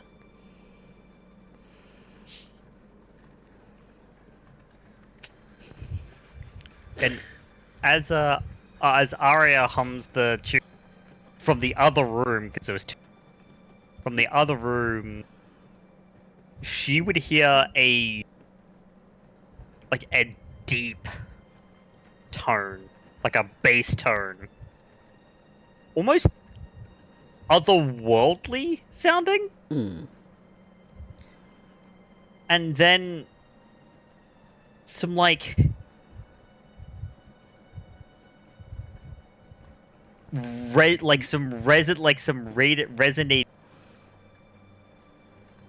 like someone's like tapping crystals, right? Running a sound through crystals and then tapping them to make different noises. So the answer to that question out of character Spectre is because he's a gem dragonborn, his throat is a massive resonance chamber.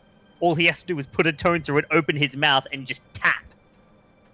That's why I think he would be able to do that. And given that he was able to beatbox before, he's probably started to think about, okay, how can I actually put a spin on this? Wait,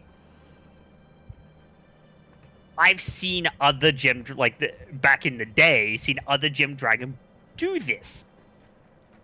He's doing the Dragonborn version of throat singing. Yeah, basically it's the Dragonborn version of throat singing. But because it's all crystal and everything, it's like there's additional Sort of that oddly crystalline resonance to it, which I think translates really well into basically a medieval version of electronica. I dig it. And I dig it. They wanted foreign. They wanted new.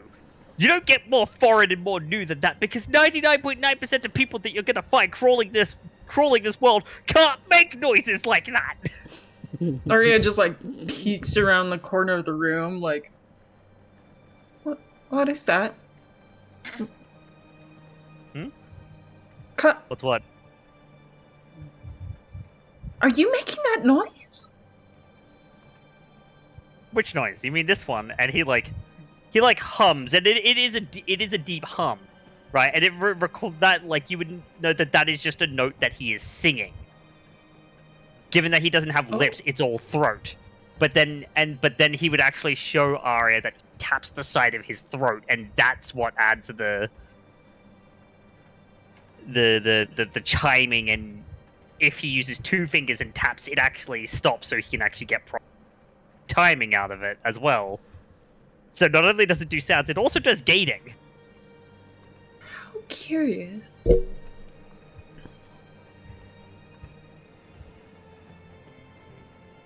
Quite the talent there, don't you, Kaz? Beatboxing earlier had reminded me of something that I had tried a long time ago. Maybe you should be the lead singer for tonight's auditions. You certainly have a voice that would project. I could try, but I wouldn't say that I'm in any sort of practice. I'm certainly not like any of my brethren. And that, But they wanted no. I'll give it a shot. It certainly is new.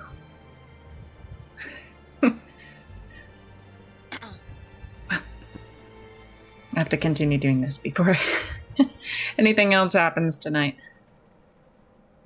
Show me more about that later. I've got stories to tell. I'd be happy to share them. Consider it a trade. Okay. I will consider it as such. And as Arya goes back to practicing, she wouldn't see it because he kind of turns away to continue practicing, but there is a ghost of a smile on Kaz's.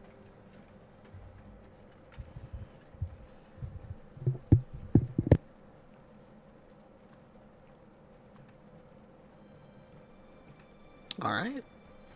Well, there's some practicing going on in the two rooms. And what is Alira and Lagan up to at this moment? Lagan is removing the majority of his armaments and armor. The only thing he would keep would be Mjolnir and a dagger on him, should he need it. Okay. But he is he's going to go take a swim, for lack of a better word, and avail himself of the hot springs. All right. The hot spring bath is definitely very large. It's kind of this like very large pool of steaming water that just kind of seems to bubble up from the ground in this space. The pool itself is kind of surrounded by a sort of mountain, like the rock that you see that makes up most of this mountain, and even some from like some of the obsidian from the lava flows and things. It's definitely very well decorated. Surrounding it, you would normally see in the summertime possibly like very green leaves on the surrounding trees, but they're a little barren as of right now. But the it is also surrounded by a fence to give the privacy of the patrons the what they need. Adjacent to that is sort of a changing area, with like towels and with all sorts of different things to go along with the bath. It's not really segregated at all. It's just assumed that that if you want some privacy in the bath, it's kind of the shape is not really perfectly round.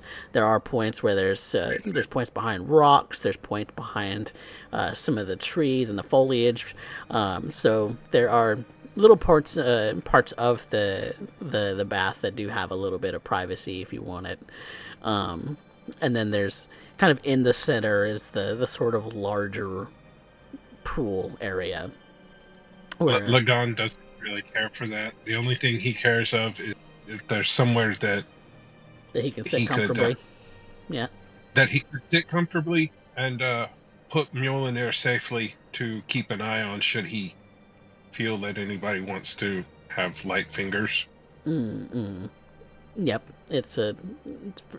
you see that that there's a spot for you to sit comfortably. There are two other people who are kind of set off in a corner, kind of enjoying a bit of privacy themselves, talking very quietly, not so as not to disturb you, so that you can bathe quietly if you'd like. Lagan doesn't wish to interrupt. They seem to want the privacy, so he will come down to do what he intended to and have a bath and just actually float in this hot spring for a few minutes. Yes, it's been a long time since you've been in water. So what's Alira up to? No, he doesn't care.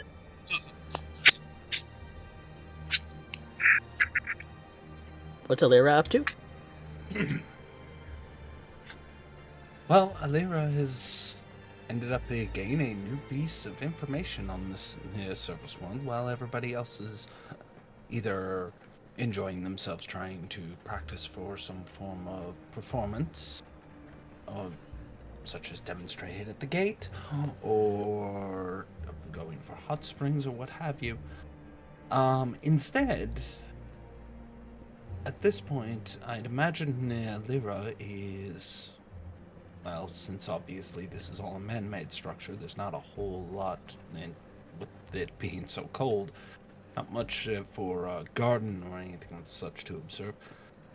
There was a mention of a concept of merchant are allowed to enter and leave city gates, something along those lines. A curious bit of culture. And so she is exploring those routes, being particularly difficult given all the Goliaths that are walking about. She's relatively small and oftentimes is trying just not to be completely run over, as imagine just don't even recognize that she's going through. Trying all different types of languages that she knows. Obviously, it's very clear that she's not from around here, especially when she has to block her eyes from the sun and the reflection of it upon the snow. Though she is looking for a merchant of some sort. What are you looking for? A merchant. Not actually specifically a set of goods. Just trying to end up getting a ascertaining merchant, trying to find a merchant that she might be able to end up communicating with. A curiosity, so to speak. You do find that there are different kinds of merchants here. You do see very similar to your own hometown, is that there are people who, vend things off the street, and then there are people who have storefronts that would have goods to sell. So it's not too different. The style of different things is definitely odd to you, but much like anywhere else, some people have goods that they just sell out of their jacket, as it were. There are some who have stands. There are some who just seem to be kind of like barking at different people passing by. You do hear someone kind of call out to you in common, and it looks like he's vending some kind of hot street food on a skewer. I end up approaching the individual and do the greeting that I was taught at the gate, which is some form of wave, a gesture, a fancy hand point, and then pointing to random people about, as though very much mirroring Arya's gestures at the start of the gate. Are you all right, miss? He says in common. Yeah. She ends up taking a moment. And she just kind of watches him for a moment, looks at it, and kind of looks at his wares, and yeah, he seems to have a grill with different things on skewers, fruits, vegetables, meats. And with that, she ends up trying to ascertain, but she's speaking in that broken Elvish, seeing if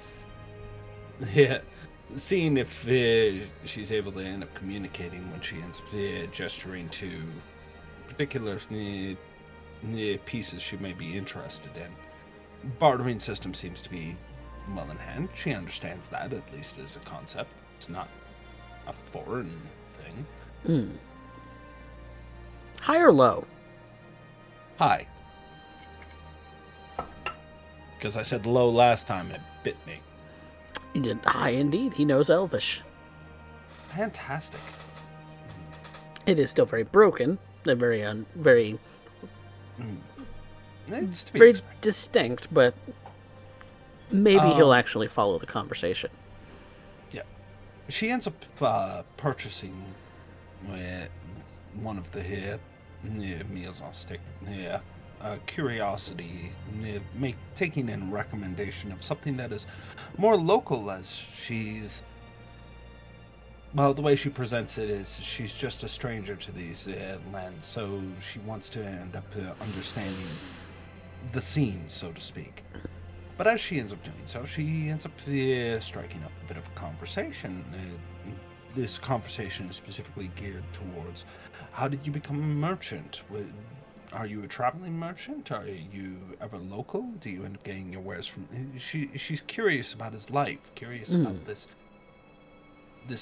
what they let into the gates. Why is it that they let the merchants into the gates? And this individual seems to have, well, a form of roving cooking platform. Go ahead and make me a persuasion check. Okay. Not good. Persuasion. Okay, that is a 3. Oh, I'm so sorry. He No, it's fine.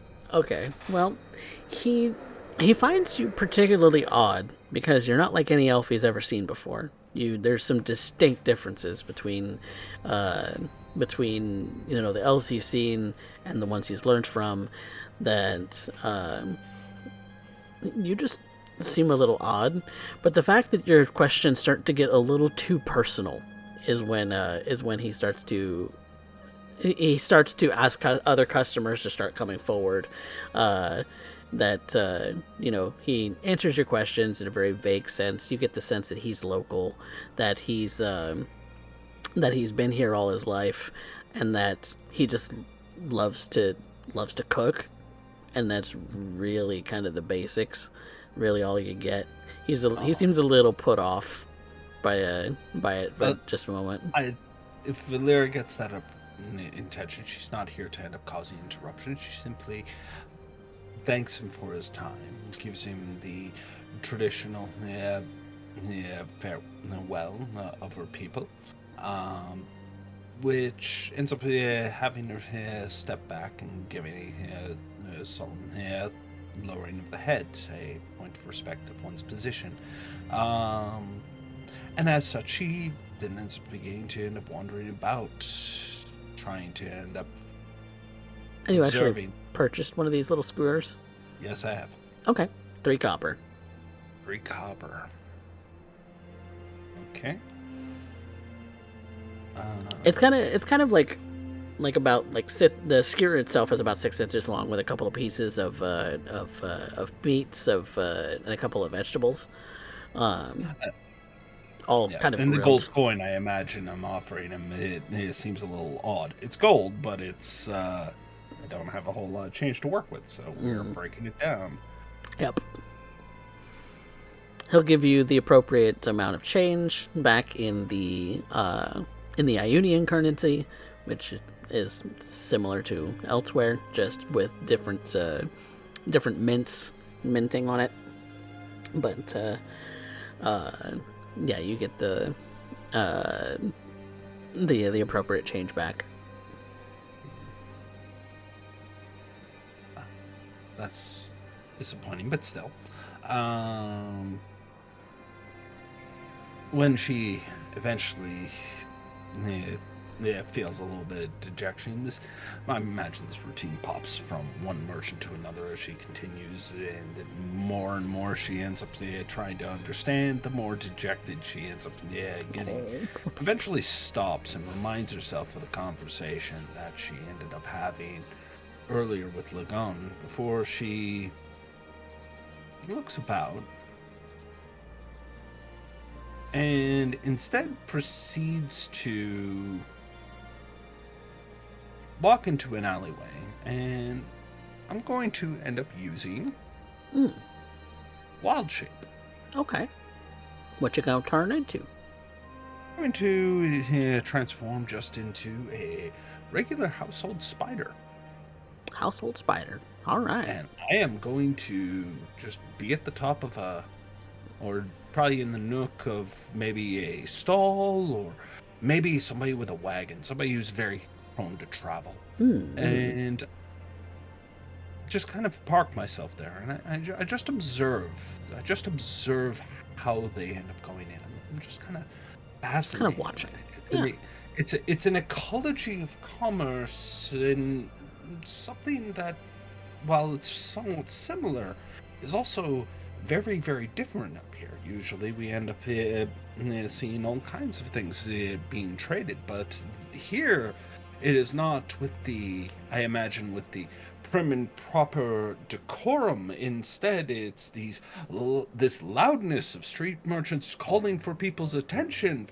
There's a hustle and bustle. There's an energy in the air that's all too unfamiliar, and it's very different from our home town, where it's more reserved. Quiet, A merchant is a merchant is a servant of the royalty and an extension of their will.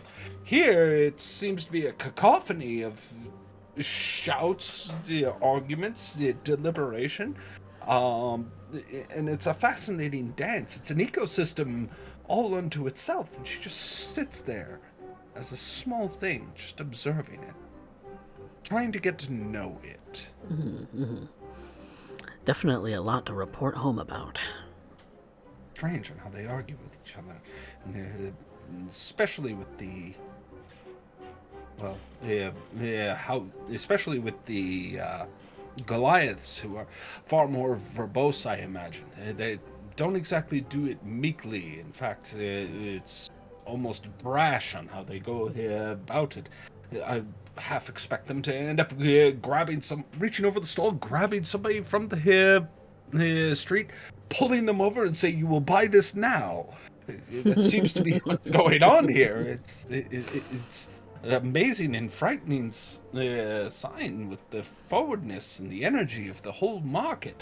It's It a kind of curious makes thing. Lagon seem a little meek compared to his other Goliath brethren. He's a little bit more reserved than some of these market dwellers. These people trying to shout for the attention of others. I'm witnessing giants in trade. Hmm. This is like watching Watching dragons history. interact. Right. It's odd. Right. It's almost like watching history, as small as you are right now. Oh, absolutely. I almost get the impression of their actual size of their ancestors. Well, Alira's having fun in the market. What's Kinwin up to? I would like to purchase a few things. Okay. What you after?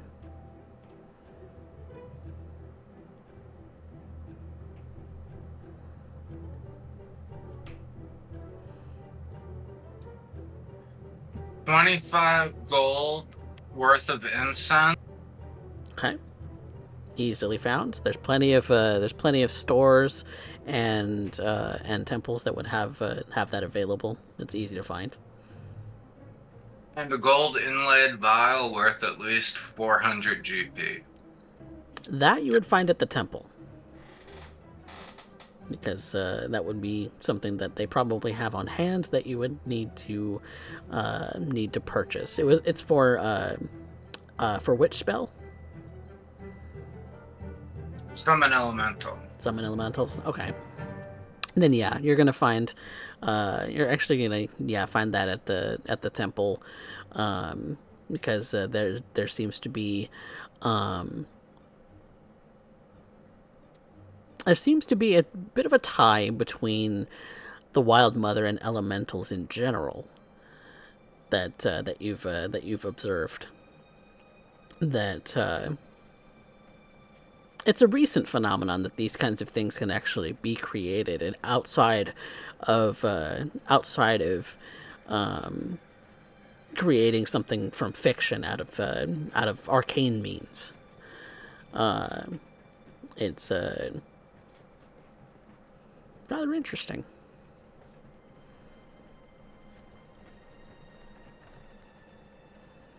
Or if they wouldn't mind if they could minus that from the group purse. Party funds? Are we okay spending the 400 gold for party funds? Oh yeah. Okay. Yeah, we've got. Fuck. Consider we have like 750 platinum. Yeah. That would leave 713. Okay, the last thing, I would like to get a vial of poison A vial of poison. so that I can put it in here and have this little hidden dagger, have this little hidden blade in the dagger be able to poison people. Oh, that, my friend, you're gonna find more on the black market. That is not a good that is sold out in the open. So you're gonna have to find some shady individuals like thieves or the like that would have something like that for purchase. So in that case, I'm going to ask you for a I'm gonna ask for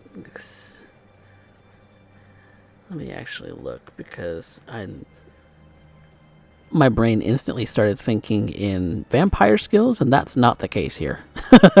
You are looking for a deception check, but I'm going to ask you to use your intelligence instead of your charisma. So roll an intelligence check, and since you're not proficient in deception, it's just an intelligence check for you. Okay, then that's just 9. 9. Yeah, it's you're not familiar enough, I guess, with you've been to a lot of cities, and you have generally found that that a lot of cities have, a bustling sort of above board sort of market. But as far as finding anything that might be a little bit more illicit, like illicit drugs, poisons, things of a nefarious nature, you're finding it a little hard to even get your foot in the door, as it were, even especially since you're new too to the city.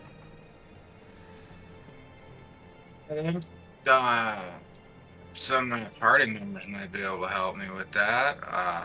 Lagan's a pirate, right? A sailor. We use big air quotes there. As that's something you could potentially ask your good friend Lagan about, but whether he has Yeah, when I get back with the group, I'll ask them if they could only find some poison. Mm-hmm. Okay. Well, it's too bad that you that you sold to the Children of Fire that poison sack that you got from that big scorpion at one time. That's exactly what I had. Like, we just had poison. Yeah, well, I literally did not have the idea to use this Conan dagger as my ceremonial dagger until literally today. Fair enough. But, yeah, so you get back to the Tumbled Wench, a little defeated that you haven't been able to find the poison you're looking for, but you do have the vial. You were able to visit the temple, which is dedicated to all 3 of the created gods, Pelor, Melora, and Moradin, kind of giving each their own sections in a kind of main hall for just general worship and everything. You bought it from a priest who... The land doesn't count as a creator goddess? Who? The land doesn't count as a creator goddess? She is known as Melora in this particular world, but she's also called Zuviwao. She's also called the land. She has a lot of different names. As do many of the gods, really. Just depends where you're from. There's actually a quote from Norse mythology from Odin that's like, "A single name have I not had since first amongst men I fared." Which makes sense. The gods are called a lot of different things. The Wild Mother, the Land, Zuviwao, Melora, Mother Earth.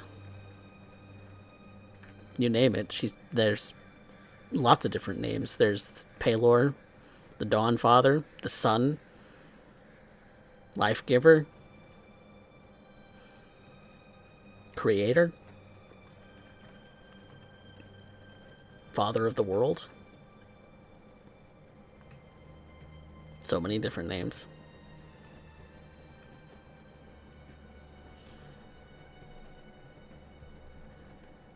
But you have your vial and the incense that you liked. They were pretty easy to find here, as this country's a lot of what you see around the city and around Bloodstone Ridge here and here at Garnet Keep, and amongst the sort of villages that you've visited, is that there's little shrines kind of dotted all over the place, a little more regularly than you would see otherwise in other cities, in like say from Combe Bay, for instance. Combe Bay, you had some shrines and temples and maybe small churches and things, but not nearly as many as are here. It seems like there. It seems like there's one on every street in a way, and it seems that at each and every one, a person who may or may not be devout would make a stop, make a seem like they make a silent prayer, and then go about their day.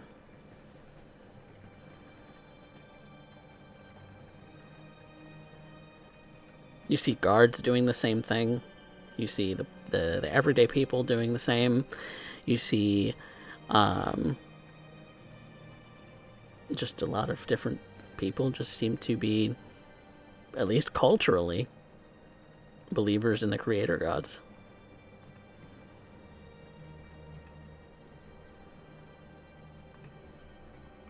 And since you all are foreign, you would probably either find that interesting or find it not. It's up to you to decide that. But you get back to the Tumbled Wench, and Well, religion is very interesting to me. You've always had a sort of religious reverence to the land yourself, as a member of your own tribe, kind of serving in an acolyte or priestly kind of way, for your whole life. Okay, completely off topic, but the possibly last monthly giveaway in Hero Zone has started up opening the tickets, and it's only gonna be open for 15 minutes. So I just wanted to let people know. Oh, okay. Well, that's good to know. Just make sure you make sure you pop in there as well and give Maddie another round. Do it. Yep. Do it now. Yep. We love Maddie. Maddie's a good dude. But yeah, that is what you see as you're walking through the streets, Kinwin, and periodically for the rest of you as you're walking the streets as well. Obviously, Alira's going to observe some of this too, as part of her kind of scoping out everything from a spider's eye view. But Kinwin, you come back to the Tumbled Wench, and you see that Lagon has excused himself to go and enjoy the bath, so you can meet up with him there if you want. Kaz, Vanya, and Arya were doing a little bit of practice during this time. So, what do you all do next? It's about mid-afternoon by now.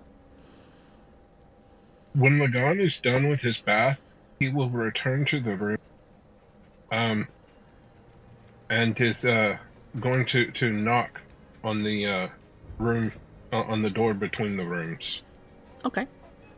Assuming that they're practicing in the other room. All right. So, ladies and Kaz, you hear that there's a knock on the between door, the suite door. Vanya will go and open it for him. Hey, might I borrow the bag of colding for a... Of course. Okay. Lagan is going to take out approximately a pound of raw meat that we have left. By this time, you're getting rather low on your food source. We're going to need to replenish. I'm aware. Yeah. We should do some hunting. I need to spend roughly, let's see, 150 platinum at some point before we leave. There are some components that I need for spells. One of them is 1,000 gold P of materials. gold pieces of materials between incense and various other things, and the other is 500 for a reliquary that I am in need of. That actually sounds like a good idea. Do you mind if I come shopping with you? Oh, not at all. I think I'll go along as well, if you don't mind. And hopefully we have enough time to return and I can join the three of you with a bit of practice before we need to perform. Absolutely. Hi, Kenwin. Oh, you're back. How was the town? Pretty good. Got most of what I wanted, but wasn't able to find the bottle of poison. You know, we just gave some of that away before we came down, right?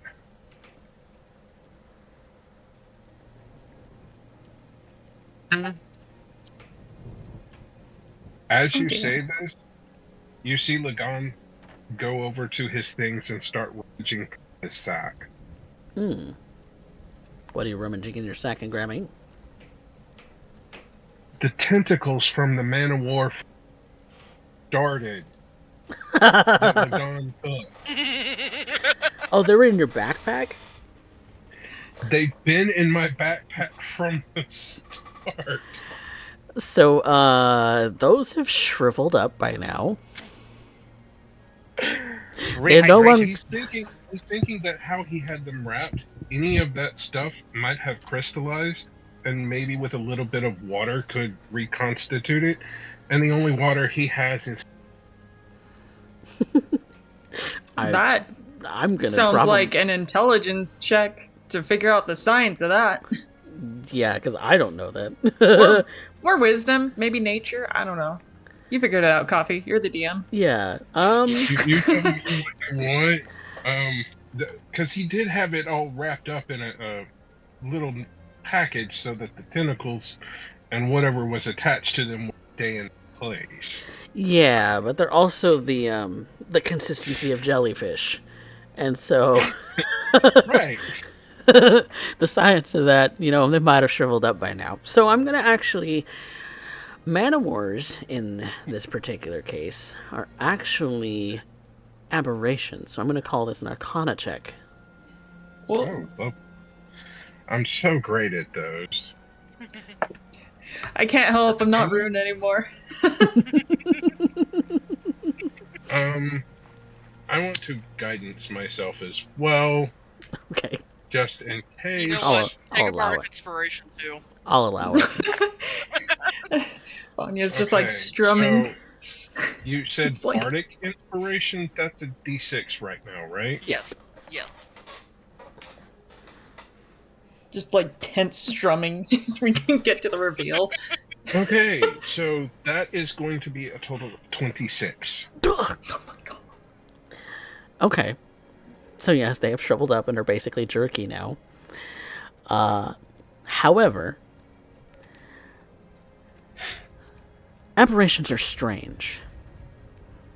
The same thing kind of happened a little bit, maybe to a lesser degree, but a little bit to the illithids that you saw. Maybe a little bit of a commonality there, but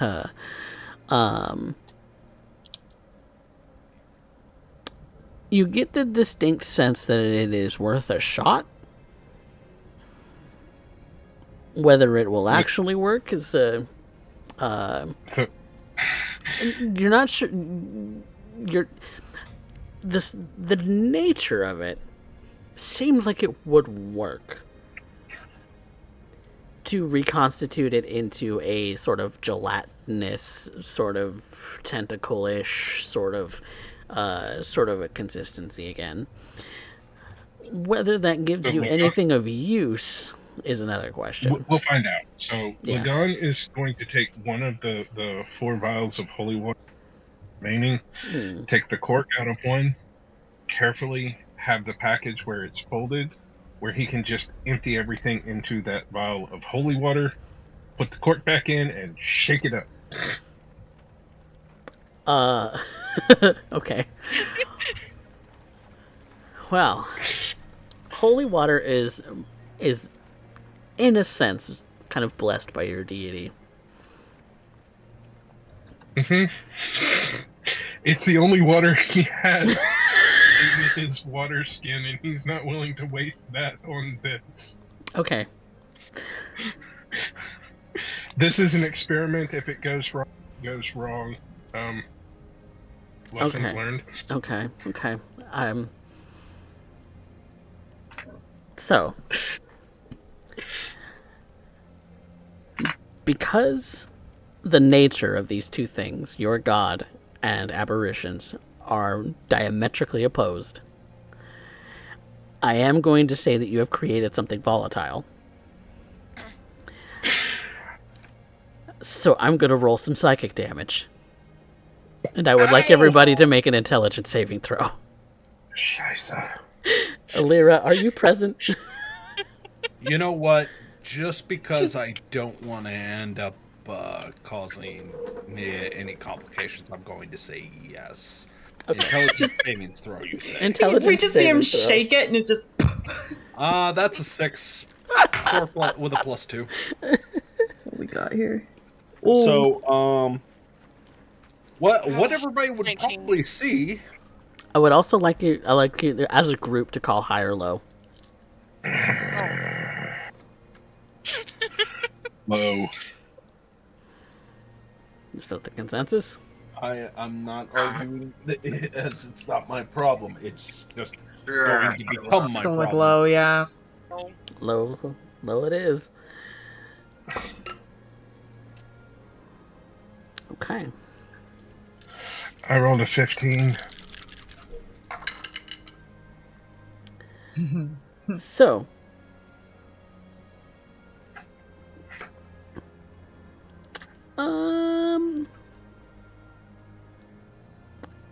okay. I rolled a 21. Okay. Everyone at a 13 plus, you will take half damage. And so the damage total is... Damage total is 18, half to 9. And you are lucky, because that also is... It's basically a 20-foot radius, much like a fireball. Yeah. Oh, So, okay. when that happens, Alira, who did not seem to be present earlier on,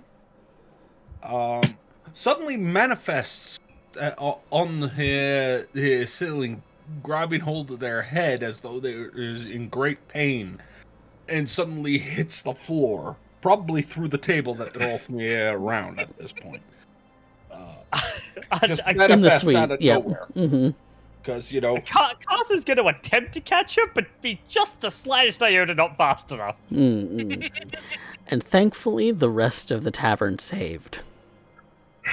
I'm sorry, how much damage? 18 half to 9, DC 13. yeah, anybody who's a peasant or anything of the such is just dead outright. Oh my god. I'm being Anybody gracious say- and granting them 10 Oh, HP. just So die. I'm being gracious and granting the peasants 10 HP. They had 9. So Congratulations. most are pretty incapacitated in this tavern at the moment.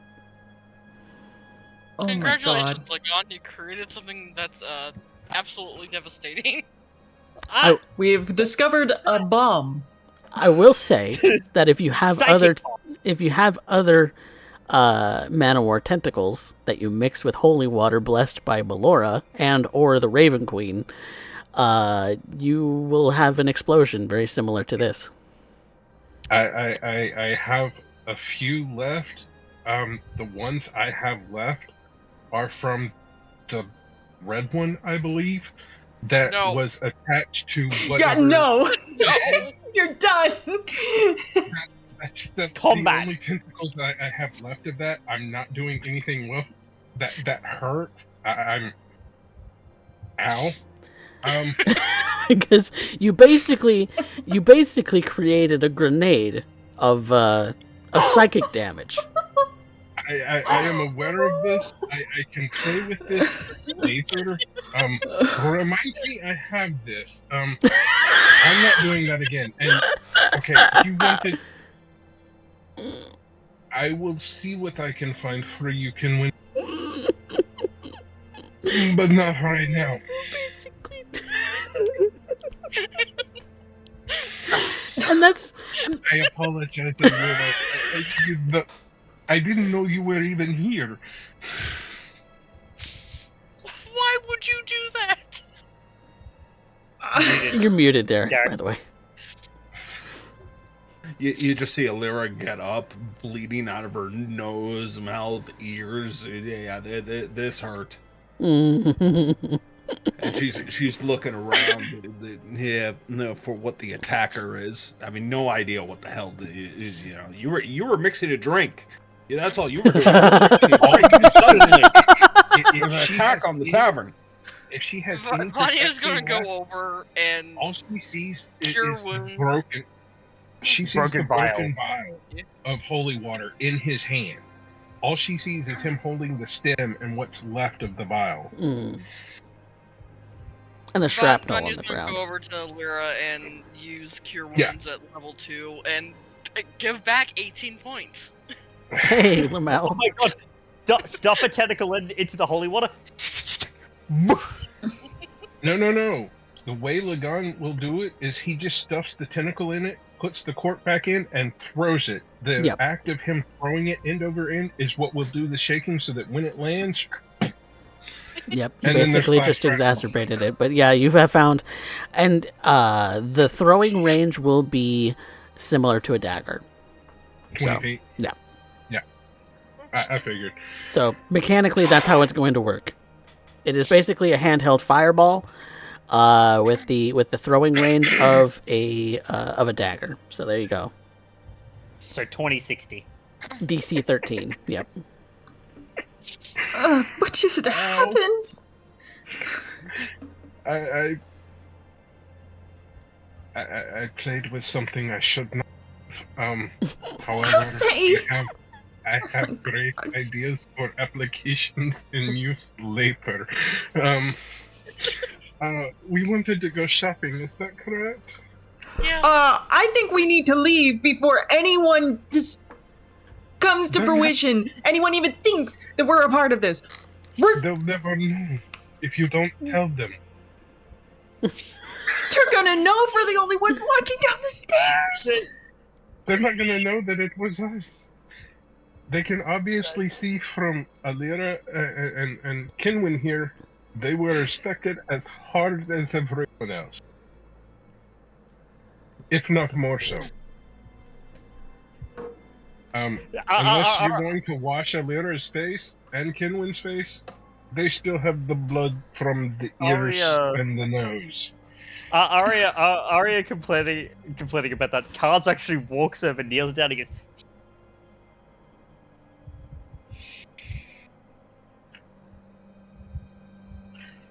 "It was a random arcane mishap by a maid. We had nothing to do with it. Our Goliath friend here just a vial of holy water just a little bit too hard."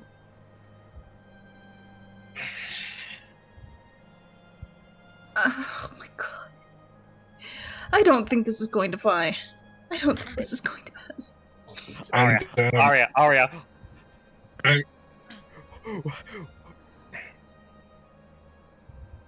I'm a bird. And she's gonna open up the window, cast polymorph on herself, and just bird out. I'm a bird. I wasn't here. Lagan is going to cast Cure Wounds on Kinwin.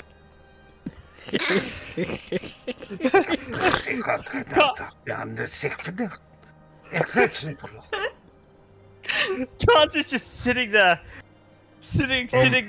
looking towards the window, looks to Lagan, looks to Vanya, looks to Alira, muttering to herself in what he can only assume is some sort of tongues, looks back to the window, back to Vanya, back to Lagan.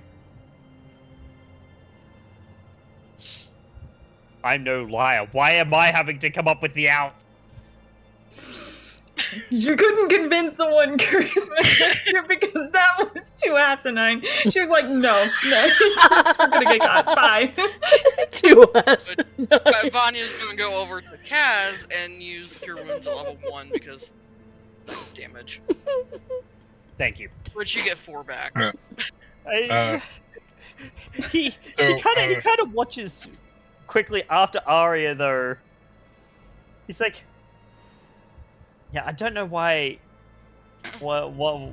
she didn't take that as an out. I did once manage to convince the one of the court's husbands that I was just giving his wife mouth to mouth and got lost.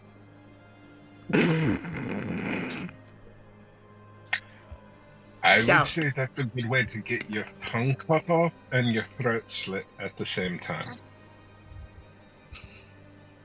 It was convincing enough because it was the truth, as asinine as it was. And when you're fully healed from any damage you took, it was 18 because Kid was down. Well, he just got 23 back, even though he didn't need all of it. Jesus. Or 21, sorry. 16 plus 5. She'll probably meet up with us in market, knowing her. Okay, I know the majority of what from the temple areas. Whatever you need, I would go with you.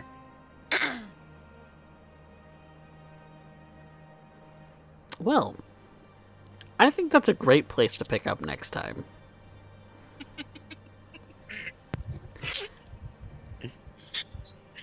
Just like this is the same as just like a terrorist attack happening, and everyone's like the only survivors or the only conscious people in the area are just like, I don't know what happened. Like, we were all hit by a psychic attack. I don't know where it came from. I'm assuming I know where it came from. But... Flies off like a bird. Meanwhile, the other shapeshifter, take me with you. To be fair, I'm also treating it with the same range as Fireball, so it would only affect a 20-foot radius. So really, only the downstairs people adjacent, directly beneath you would have been affected. It is not a huge thing, and it's not the rest of the bar. It's not like we nuked the entire bar. It's just that. No, just the upstairs. Directly beneath us to be affected, but okay. If there was anyone beneath us, I'm like, okay, holy shit. Only the people directly beneath you and to the 25 or to the 20 feet surrounding you. Imagine you were in a corner tinkering. It's that. This corner. is not the point. This is not the point. The point is that we caused a mass explosion in the middle of the city. They don't know it was us. It was a psychic. No one knows. It was a psychic explosion. It was not actually physical. Yeah, which means no disrupted physical barriers or anything like that. Just to be clear on you, they're Civ Spectre. So just psychic. Before we end, was anyone able to get me a bottle of poison? Arya would help you. She can help you with that as far as talking to people, but Lagon said he would help you. Or we should just wait for next game. We haven't resolved that one yet. But you've got your vial and you've got your incense. And Lagon did tell you he would help you with that. All right, and that is a perfect place for us to go next time, where only one person decided they wanted to take advantage of the hot tub. Womp womp. Oh well. For now. Cars will do so later. Not a chance at water. He's taking it every time. He is a water baby. Either he wants to be in the water. He just wants to float. He just wants to be a small boy and float, but he's a big boy. But yeah, that's going to conclude the session for today. So, obviously, for the experience points, you get your 5 for being here. So, Yeehaw. Grats. Yay! You made your way That to the leads city. Another question. Which one wants to sit out of the audience? Ah, Oh, I'm good to sit out because all of my votes don't involve me. So Okay. you can't sit out. Spectre spoke first. First come, first serve. Derek is on the audience favorite poll. Eat shit. Okay. Well, So competitive. Competitive to lose out. all right. Well, everybody gets their 5 for the showing up, and everybody's going to get 3 for coming to the city, convincing the guard very, very successfully that you're bards, and arriving at the Tumbled Wench, and running some errands. So you get the 3 additional. So it's an 8 for a base. At which point we start talking about roleplay prompts, much like I do in Vampire, where we get experience points for the different roleplay things that come up. Of course, there's the audience favorite, and Spectre has kindly stepped aside and said the rest should go up on that poll. Go ahead and get your votes in while that's going, while my cast members discuss who pushed the plot, who had the best scene, and who had our best line from tonight. So, plot, personal, main plot, side quest. Plot mover, I would argue, is Vanya for leading the performance and settling our accommodations. Vanya or Arya? Vanya. Yeah, I'd say that. I'll agree on that one. I'll take it. All right, majority rules. Vanya it is. It seemed like it was a pretty straightforward decision on that one. What about best scene? Alira's analysis of the market ecosystem. Alira's treatise on economy and rhetoric on the nature of life and death. Yes. I would have ended up saying the kaboom. Take my vote. What's this do? Kaboom? Mixing Yes, the cocktail we go of kaboom. you basically mixed the cocktail that did happen at the calamity. You can call it the Great, calamity. the only issue is scale. Scale, exactly. But I didn't know. Boom. What was noise? The sound of progress, my friend.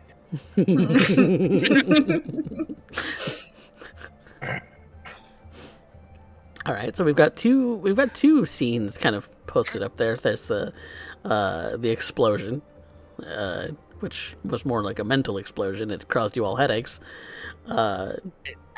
I'll give it to the explosion. Oh, the headaches are just beginning. We still got the repercussions. Okay? We don't know Who was in the suite below you? We'll find out next time. I'll give it to Lagan for 2 scenes. 1, the fucking explosion, and 2, just pretending he did not know us walking to the tavern. Well, we're all just standing back.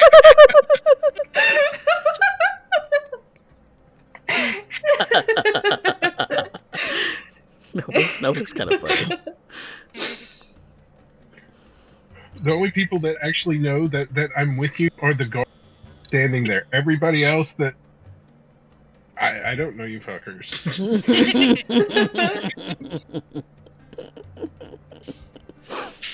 Kenwin?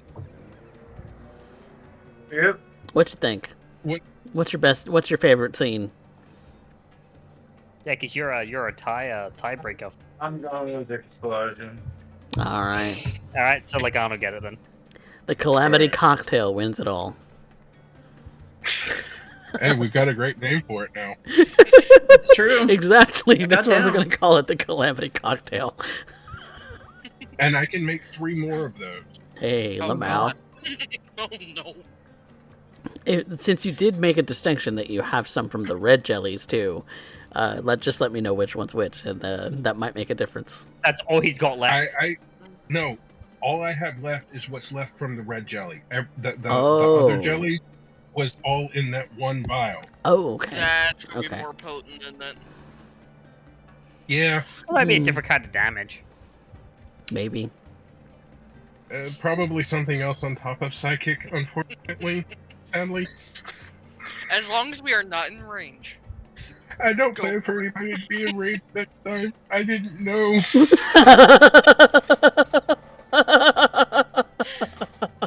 Oh my god, you silly boy. But yeah, that'll win out the best scene with the psychic explosion. Who had our best line? Alira. I Allura. have to go with the Lyra for the life and death. Yeah. Mm. That's not where my mind went. You can ask choose now whatever you what? want. It was like, I'm kind of curious. Okay, wait, so I got Mojo. It seems like almost everybody's jumping on this. I'm kind of curious.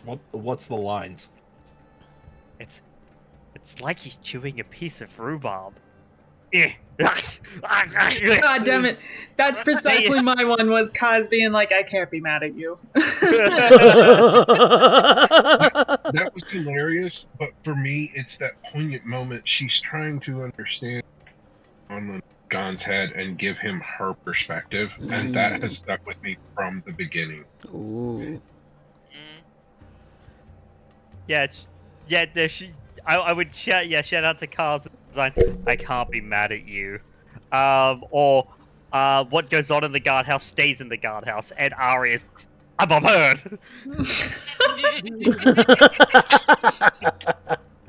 We had a lot of good lines this. We did. We had some pretty good ones. It's gonna be hard to decide, but we kind of need to. Let's see. I'll give it to Allura. For which Yeah, one? Yeah. Any of them from tonight. It's too hard to pick just one. Yeah, that's 4 to Alira. 4 to Illyria. Yeah. All right, Illyria. Yep, You get an and extra point. the audience vote also went to Alira. So All right, Yep. there you go. Got it, 44 Illyria. experience. Hell yeah. Yep, just to cover the stuff. Hey. It was just the 5 for showing up. Otherwise today, right? 5 for showing up, Hey. and then 3 for events that took 3. place. Yeah. 3. Yeah, Okay. so total that 8. was the part that I was missing. Oh, Yep, okay, so total is Yep, total of okay, 8 from total me, 8 plus bonus. plus Okay, bonus. Yep. Plus the RP bonuses. So 47 is what I'm at. All right. All right, you're I a little am- over halfway I- to level 9, my friend. Yay. Right. I am at 40. I am at 45. I am almost halfway to level 10. Wow. Wow. Wow. All right. And at level 10, your poisons and your diseases do not concern me. you start becoming that sort of deity that you've been aspiring to be, don't you? And then at level 14, I get proficiency in all saves, including death saving throws. The only class that gets to do that. Yep. Nice. Holy shit. Yep. Because Well, that is a. This means that I'm going to 'cause have to be deadlier to you. It's what it is. No. Coffee. You don't need to do that. I'm gonna be deadlier to myself because you see, I'm this thing called a monk. Yeah, you get it right up in people's faces, don't you? Yeah. You don't have to get get deadlier because of the fact that I am more gonna welcome it. likely to kill myself than you are to kill me. Yeah. Yep. Yeah. Well, save up your diamonds. Kaz might need it. That was the other thing I wanted to talk to the party about. I do need to get some more diamonds as well. Okay. Yep.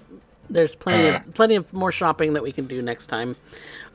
We'll just kind of dedicate the whole show next time to the various things that you need to buy, Downtime. as well as some downtime stuff if you want to do that not really downtime per se, but any shopping that you need to do before the performance, as well as if you're wanting to, any interactions that you want to do at the temple, which may or may not be useful to you.